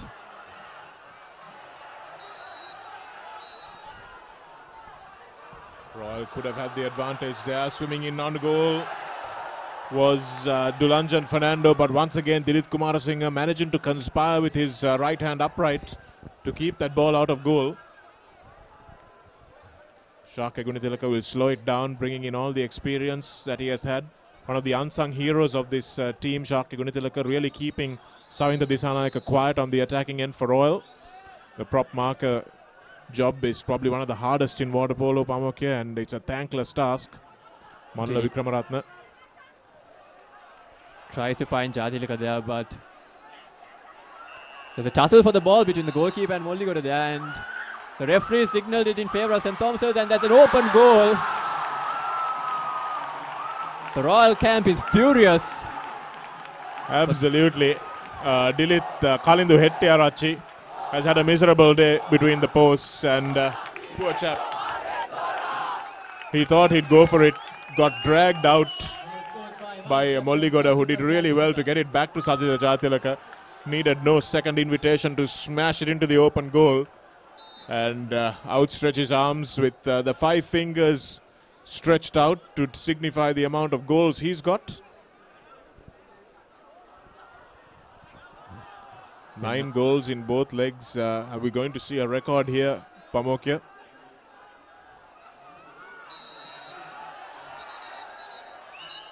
You certainly have the opportunity, Shanaka. There's still a whole quarter left to go.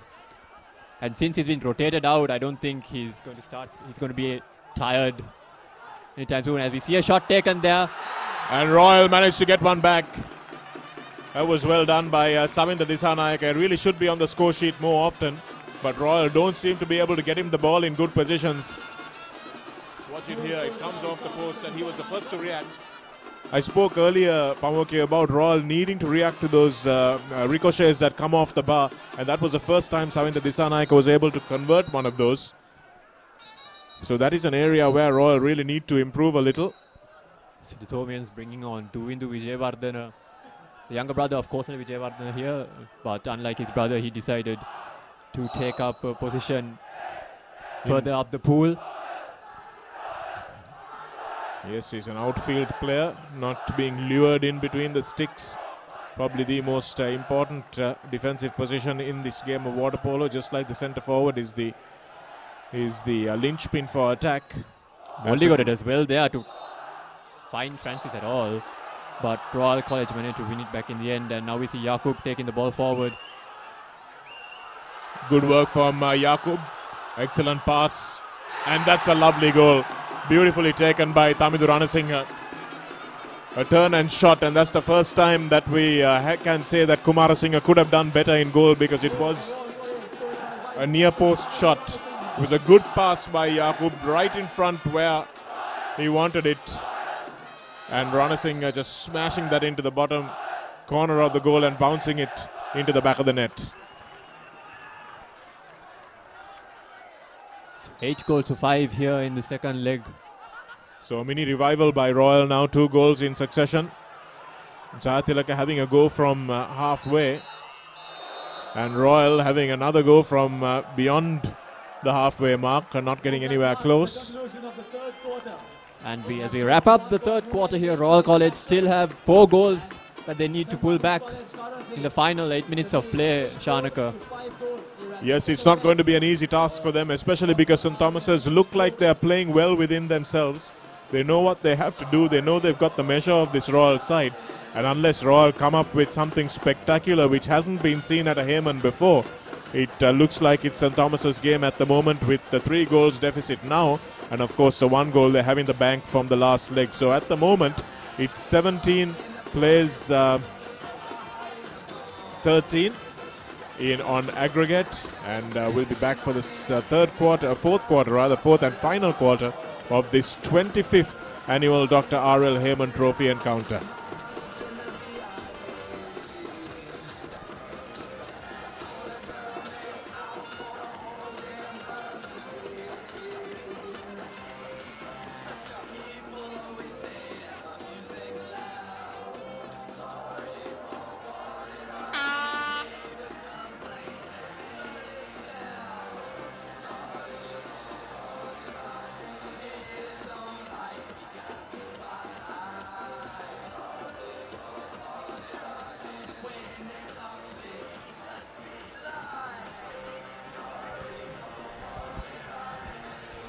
Well, I think we might have a record on our hands here, Pamokya. We don't have the stats readily available with us, and we don't have a resident Sheldon kind of statistician, Thirila Galapathy, with us at the moment either, but I'm sure he will know. But this 9 goals of individual aggregate by Sajitha Jayatilaka is bound to be some kind of record. 5 goals in this leg already with 8 minutes to go, and 4 goals from the last leg as well. So if he can get 10, that is going to be a wonderful achievement for an individual player. But of course it means nothing if your team loses, but that doesn't seem the likely eventuality today. Of course, if you just get the 10, that'll be 6 for this leg as well, Shanaka. I'm not sure what the records are for the individual legs as well. Again, Gala would be the man to ask, and I'm sure he will provide us with a write-up sometime soon. So that's something you could look forward to as we get ready to kick the final quarter. And 1 goal each by Ashen Francis, Isurata Handavada and Sanaka Moligoda. For Royal, we had 5 goal scorers. Well, referee being a little frustrated there because none of the teams have decided to put the ball into the ring at the center of the pool. And one of the he has the misfortune of having to swim 15 meters back and forth or 30 meters back and forth before he has to play a whole quarter of water polo.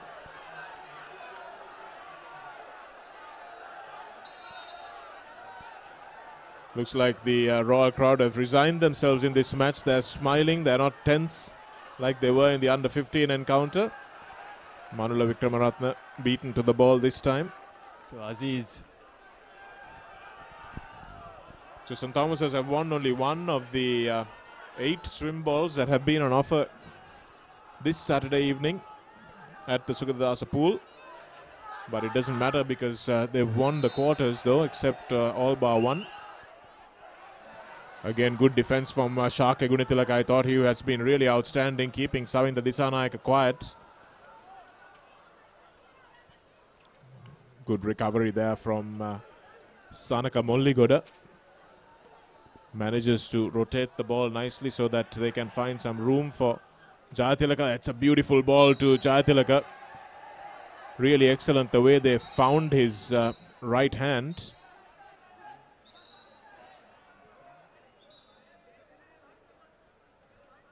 And St. Thomas is playing on because the free throw can be taken at any point behind where the foul occurs. And that's the first really good save that we've come up with. Oh, and it's just not good enough, is it? That's an Shark exclusion. Gunatilaka. It's an exclusion, I believe. He took the shot after the shot clock had run out. And it's a yellow card to the Royal bench. Yes, it's a yellow card for Bilal Hassan, the Royal coach. He was incensed by one of the calls there. And a yellow card, does that mean that he needs to leave the premises?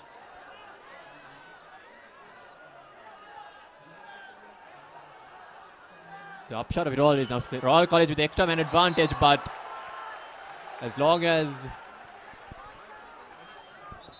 St. Thomas have Kumara Singh between the sticks, I don't think it counts for much.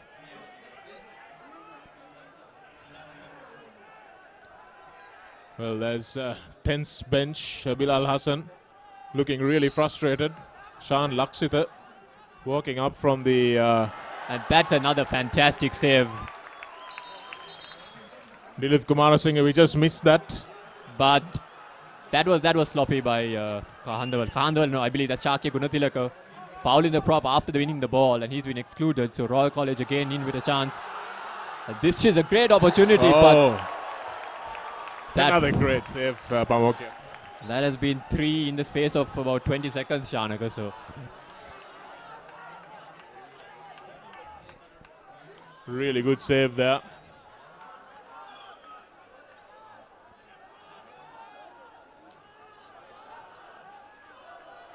Yaqub now trying to find his wing out wide, but it's straight at the goalkeeper again. Another corner. Yes, it's a corner this time. Royal just not able to squeeze past Kumarasinghe. Dulanjan Fernando to take the corner, looking for an option of which he has very few. And that's a lofted ball in to Basit Yaqub, who has been pretty anonymous in this game, and he didn't want to take the free throw. So the Thomian number 3, that's Shannon Ebenezer, will take it for him. But again, Royal with the position. This is a great chance. Oh, and that's a weak shot. Very weak shot from the Royalist. You can see it here. He doesn't get the ball in his hand properly. Manuel Vikram Ratna now with the ball for St. Thomas's. Gets fouled and loses the ball, but St. Thomas's still with it. Vikram Ratna again. St. Thomas is guilty of a little bit of bunching up in the middle of the pool there, not providing any options. Sachita Chayatilaka staying on defense this time. And that was a little bit of misfortune there, because Shannon Ebenezer thought the ball was given the other way and swam back towards his goal. And Ashane Francis had no option but to take that long shot. So a timeout has been called by Royal College.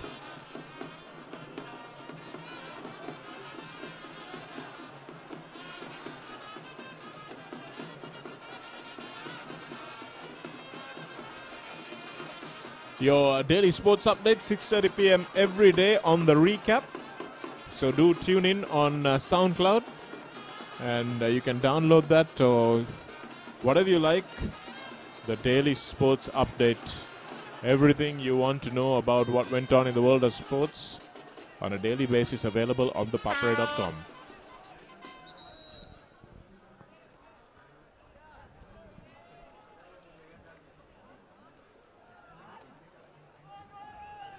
So Royal College still with this 4-goal deficit that they need to overcome. It's the final quarter. Looking to make something out of the set play here, working the ball around, trying to move the defense, taking the shot, but once again, Dilith Kumarasinghe is astute in goal.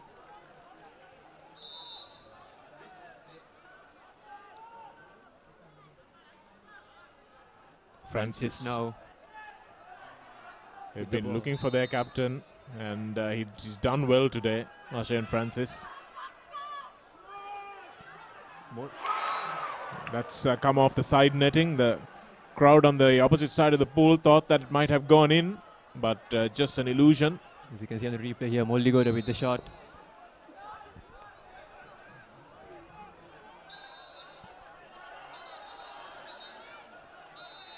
And Ashen Francis gets excluded. No, it's not Francis. It's the prop marker that gets excluded. And once again, Royal's shooting is off the mark. That's what's let them down today, Pamokia, aside from the goalkeeping. It's been the shooting. It's very few of them have really tested Dilip Kumarasinghe, who has come up with some great saves when he was tested. So nothing really going right for Royal today. Vijayawardene being tested there quite deep in his own territory, but manages to find Francis. Yes, I've liked the composure that St. Thomas's have shown Pamokia. They've really not panicked at any stage of the game. Been confident in their own abilities, confident that they have an X-factor player to bring off the bench whenever they need him in Sachita Jayatilaka. Very agitated Bilal Hassan there. Not pleased that Royal was slow to release the ball after winning it there. You can see he's getting visibly frustrated on the bench. As St. Thomas's once again managed to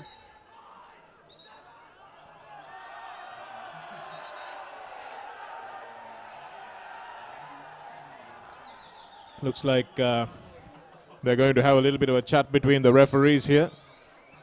Bilal Hassan is incensed. Haven't seen him this irritated even on the rugby field, but he's really not happy with some of the calling. Interesting to see what that was about, Shanak. I didn't quite catch what went on there in the pool, but yes, is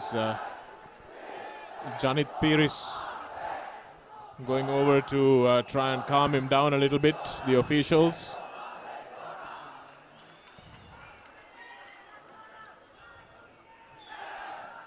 The referees have conferred. The Thomians find something to smile about. And Royal are showing their support to him with a cry of R-O-Y-A-L. This blue and yellow sea of Royalists.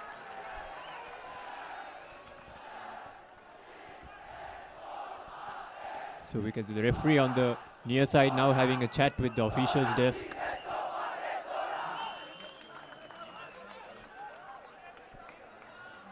Unfortunately, I don't think we can quite catch that on camera, but there doesn't seem to be any consequences, Pamokia, no repercussions for anybody, which is good to see.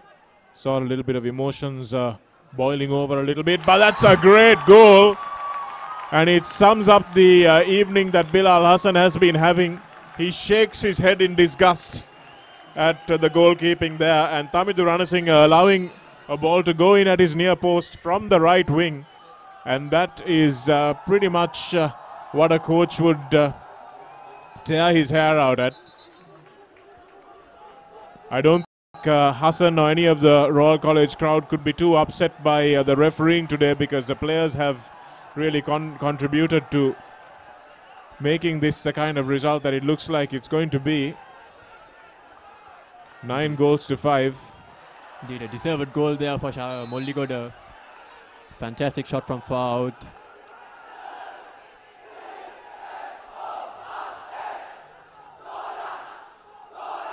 At least 2 goals that were let in by pure bad defending. St. Thomas's have played well, but the defending hasn't been great. And just when we say that, Dilip Kumarasinghe at the other end shows what a contrast he has been in goal. You can see that one just tipped over the bar with the outstretched arms. Follows the ball all the way through. So the lead now 5 goals overall for St. Thomas's College. Certainly looks like a Mount Everest for all to climb at this point. Again, good defense by St. Thomas's, and Ashen Francis gets the ball exactly where he wants it, but that time the Royal goalkeeper does well to attack it. Kalindu Hettiarachchi shuts down that attack before it gets too dangerous. Again, Royal just not able to move the ball forward, not spotting the open man, and St. Thomas's doing well to react. and slow down the pace of the attack. And again, Royal shoots straight into the hands of Dilip Kumarasinghe. He finds Molligoda, who's open. He can pass to for Francis if he wants. Royal recovering well, but Francis now will show his experience. I think as far as the Thomian crowd is concerned, this game is all but won there as Francis goes for the lob shot but clips the crossbar. Yes, tried to fake into the left-hand corner of the post and tried to lob it into the right-hand corner. Would have been a spectacular shot if it went in.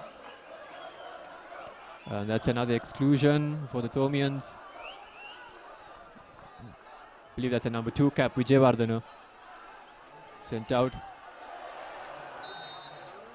And another shot that comes off the crossbar. Looks like it's the final minute of play now. And Sathya Jayatilaka will desperately try to score that 10th goal. He's got 9 goals in the game, or in the HAYMAN so far for 2016. And it would be a spectacular performance if he can make double figures on his own. That would indeed be a wonderful way to cap off the night for him and for the Thomian team. For Royal, I'm afraid I don't think there is enough time left in the game at this point to surmount that gap, but they'll want to go down fighting. They'll want to score the last goal if possible. Well, there was a time that both teams would struggle to score 10 goals between them. Pamokya in both legs. And Jayatilaka has scored 9 all on his own today. He scored 5 on his own today. 9 in total between last week and this week.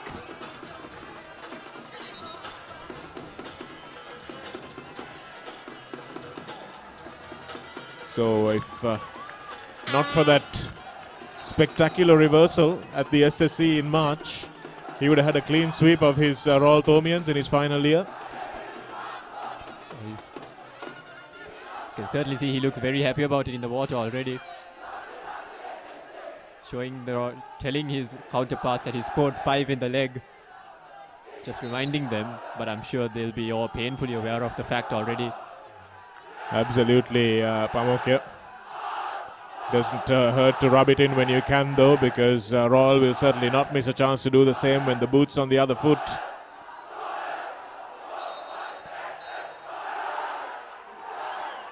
St. Thomas's though have had a history of very good goalkeepers. This one, Dilip Kumarasinghe, following on in the footsteps of Kosala Vijayawardena, who now keeps for Sri Lanka as well, an outstanding keeper. And guys like Zafar Zainuddin himself, Yasir Ranaraja.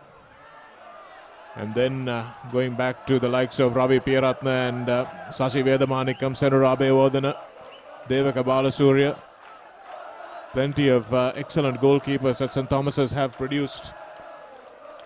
And Dilip Kumarasinghe, the latest in that long line of illustrious names. Asha and Francis now having a little bit of fun.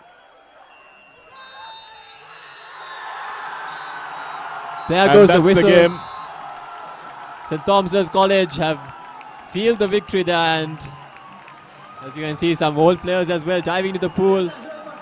Quite a dominating performance in the second leg, Shanaka. It was a tight game in the first leg, but St. Thomas's College truly showed their class and technical skills in this leg, coming out 9 goals to 5.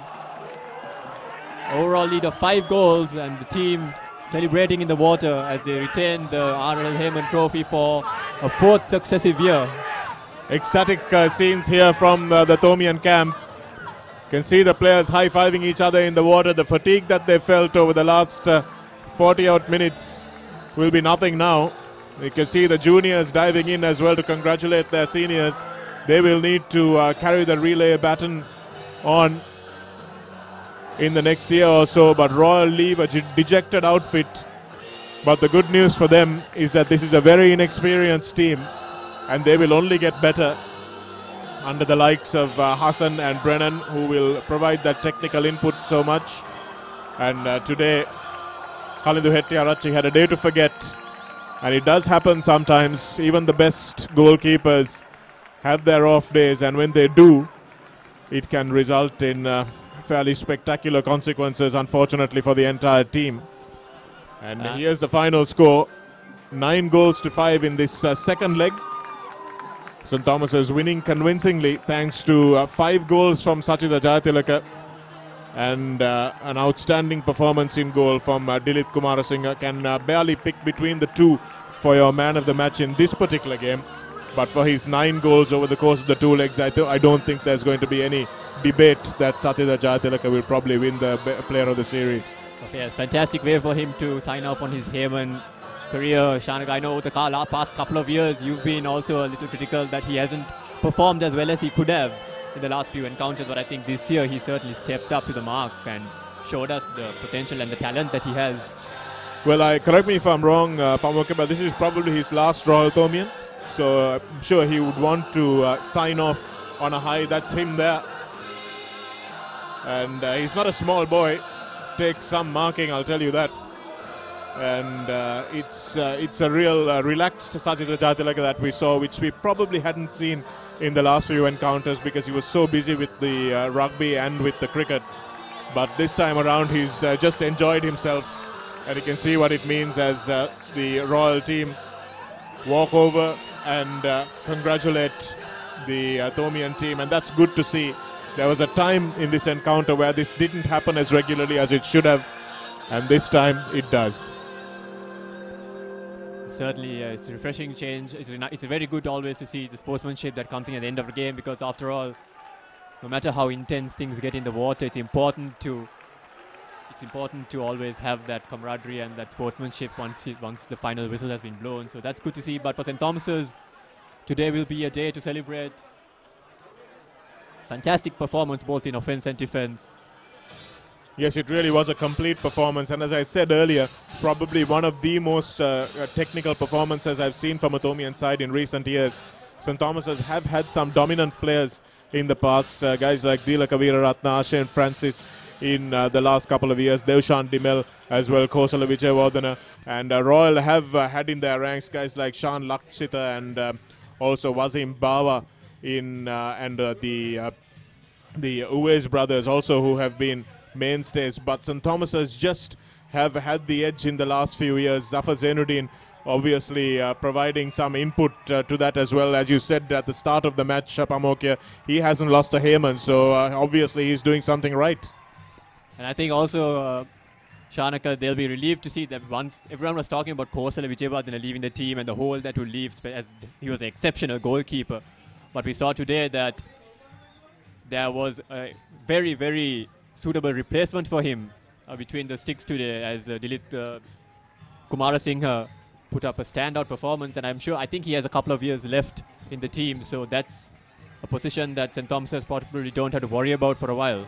Yes, he certainly does, and he's not even the number one choice goalkeeper going into this game. Obviously, he's played himself into contention because he was wearing the number 13 cap and not the number 1 cap.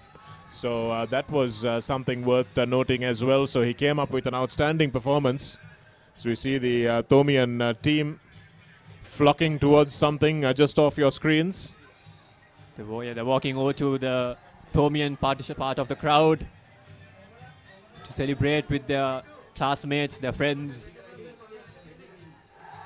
Well, Pamoke, I'm sure you'd also remember that doesn't get much better than this in Sri Lanka unless you play international cricket or something. This is probably the peak of your sporting career, so it's great that these boys get to enjoy this now. And why shouldn't they? Because it has been an outstanding performance from this Thomian team. You can see the blue and the black, staunch and true, written on the back of the little man's shirt in the bottom of your screen as the school song breaks out spontaneously for the Thomians, and the dignitaries have to wait patiently on the podium until the teams are ready to receive their awards.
This is important, Pamokya, because it's inspiring, isn't it? When you see a team winning and you see a team dominating, it really is inspiring for the younger generation, which is the problem that St. Thomas has had with rugby for so many years, that they hadn't won the Royal Thomian in a while, and not many people were coming in for practice. No real inspiration for the younger generation, but looks like water polo is in good hands at Mount Lavinia. Definitely, Shanik. I think the winning coming for these matches as young kids, seeing their team do well, seeing the performances they put in and the adulation they get from the crowd when they do well, would inspire a lot of young kids to get into water polo. And the more people that get into the training, that's where you find the really talented, the hidden gems, so to speak. Yes, the team takes its bow in front of their supporters on this near side of the pool. That's just below us in our press box, up on high here at the Sukadasa Stadium. And HAYMAN has been blighted not more than once by heavy rain, and we are lucky that that has stayed away today. The rains are getting a little bit more delayed than they have been usually in late October when this tournament is, when this encounter is played, after the school's season has begun and finished. That's when we usually see it, but this time it's taken place before the inter-school, so lots more to play in terms of rivalry between these two colleges.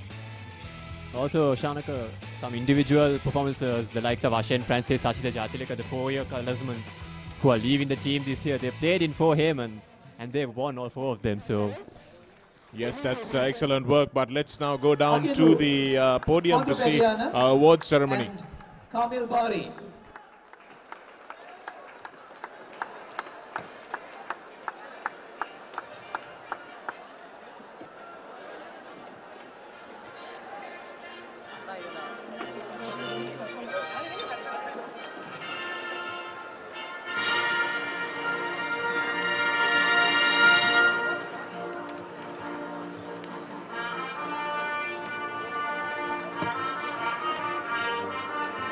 And now moving on to the champions of the under-15 match. St. Thomas College, Mount Lavinia. I'll read according to cap order once again. Saviru Vijay Singha, Anam Sauja, Yuval Golegala, Duresh David, Sai Sivendra, Charya Kurgula Surya, Dhiren Dias, Melton Senevi Ratna, Komen Karuna Sekara, Shiva Nebenza, Movin Jayasingha, Aidan Tisera, and Utsara Dunusingha.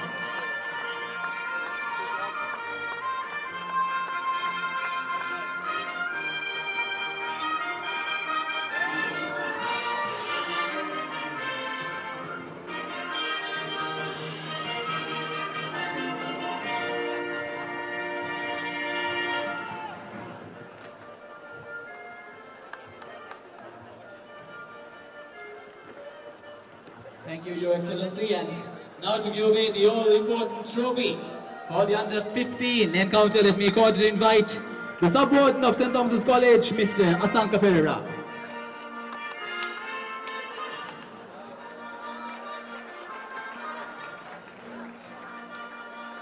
Ladies and gentlemen, after thrilling first leg and second leg encounter, the champions of the under-15 Royal Thomian Water Polo for the Mind the Leonage Challenge Trophy, St. Thomas College.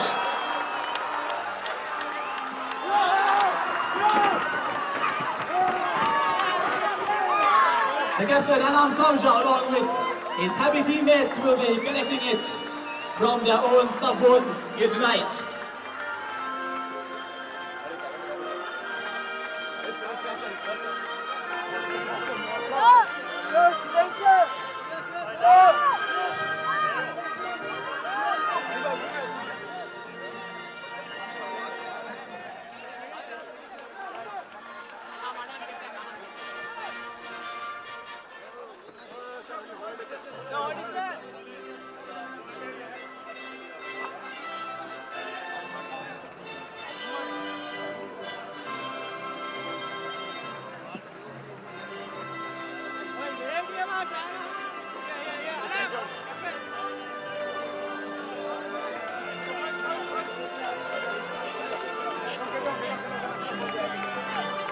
Congratulations to the under-15 water polo team of St. Thomas College for winning the Mahinda Renegade Challenge Trophy.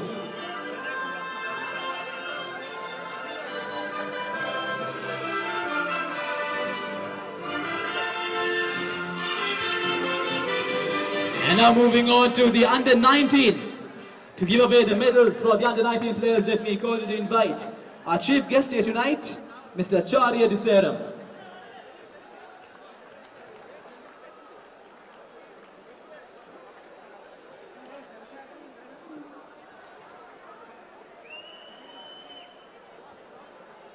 Ladies and gentlemen, the runners-up of the 25th DR.R.L HAYMAN Trophy, Royal College. Let me read the names in cap order.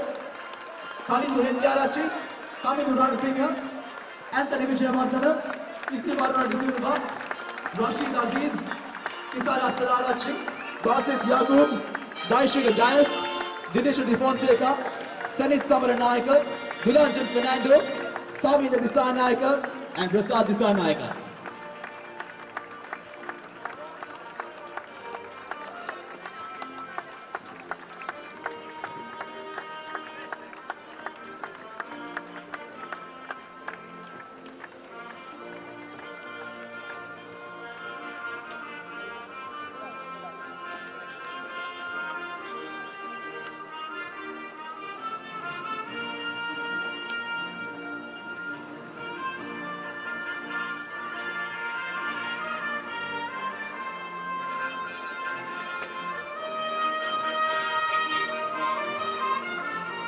Ladies and gentlemen, and now for the champions. The champions of the DR.R.L HAYMAN Trophy for the 4th consecutive year. St. Thomas College. In cap order, Dershita Hendayaka, Duvinda Vijayavardhana, Shana Nebenza, Shamke Gunatilaka, Isura Kahadamala, Sachita Jaitiraka, Sanaka Mollywood, Dinal Dias, Manula Vikramaratna, Ashayan Francis, Gehan Vijay Singha, Randeep David and Dilip Kumar Singha.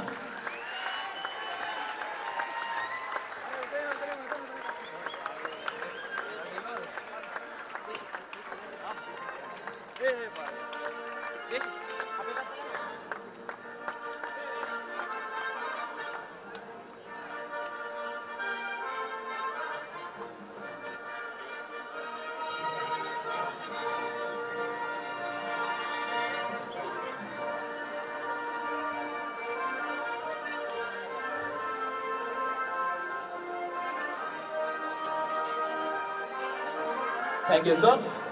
Ladies and gentlemen, up next we have the award, the Group of 92 Challenge Trophy for the most valuable player of the DR.R.L HAYMAN Trophy. To give away the award, let me cordially invite the Assistant Secretary of the Royal College Union, Mr. Mithila Mendes.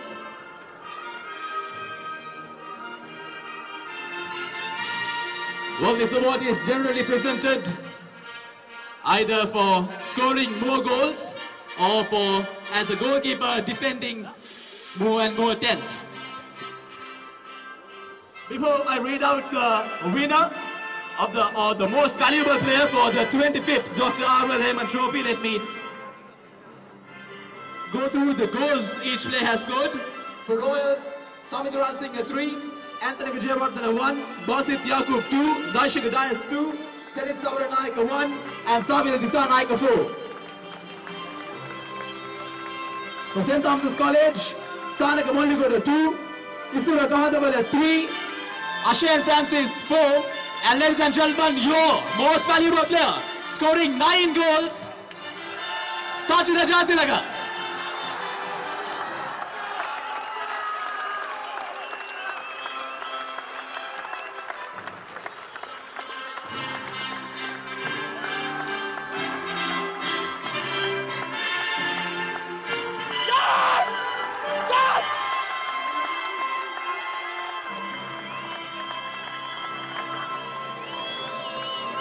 That was Sachita scoring 9 goals out of the 18 goals scored by St. Thomas College. And thank you, Mr. Mendes, for giving away the trophy for the most valuable player. That was the Group of 92 Challenge Trophy.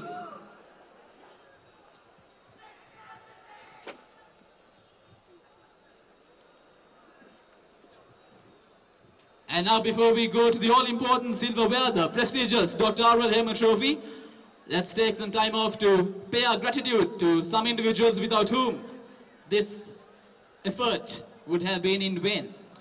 To give away the special tokens of appreciation, let me cordially invite the Senior Games Master of Royal College, Mr. Riaz Zaluha.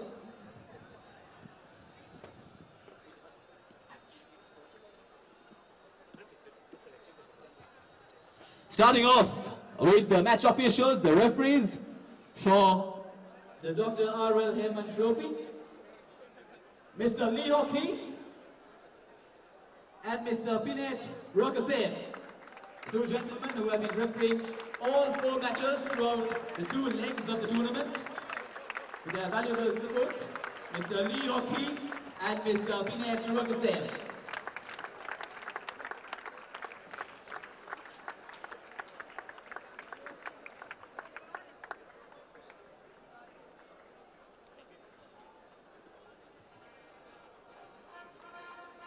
Thank you, gentlemen, for your valuable support.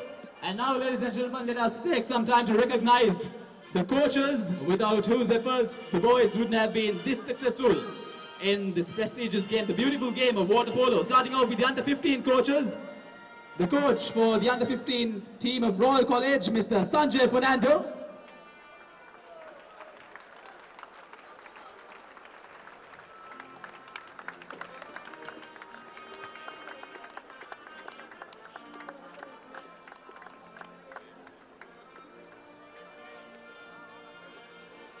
And now for the under-15 coach of St. Thomas's College, Mr. Danush Kasera.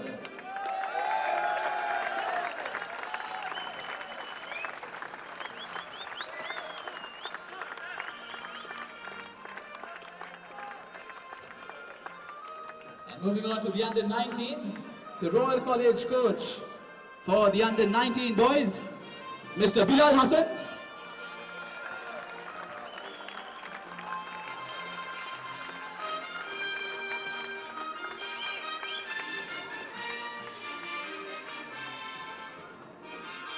And the coach of St. Thomas's College, under-19 water polo team, Mr. Zafar Zainuddin.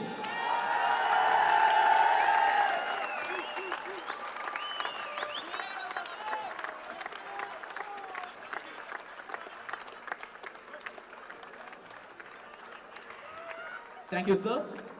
And now, ladies and gentlemen, as promised before, to give away the all-prestigious Dr.R.L. HAYMAN Trophy, let me once again cordially invite our chief guest, Mr. Charya Diseram.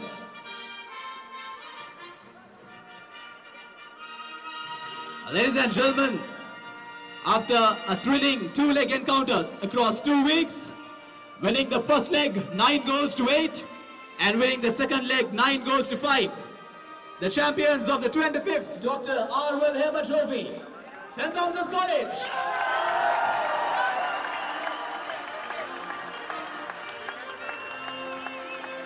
The Captain Ashen Francis will be collecting it from our chief guest, the Dr.R.L. HAYMAN Trophy. And now will be joined gladly by his entire team for the celebrations.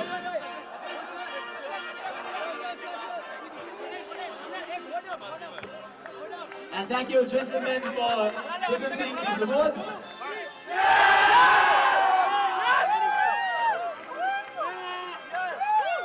And on that note, as the Thomians continue to celebrate, the victories both in the under-15 and under-19 divisions. On behalf of the organizing committee, this is Shamil signing off from the 25th Dr.R.L. HAYMAN Trophy. We have a lot of exciting Royal Thomian encounters coming up. Be with us, be there to support your schools across this month. We have many exciting Royal Thomian encounters, especially to build up the friendly rivalry shared by the 2 prestigious schools of St. Thomas's College and Royal College. Till then, good night and have a great evening.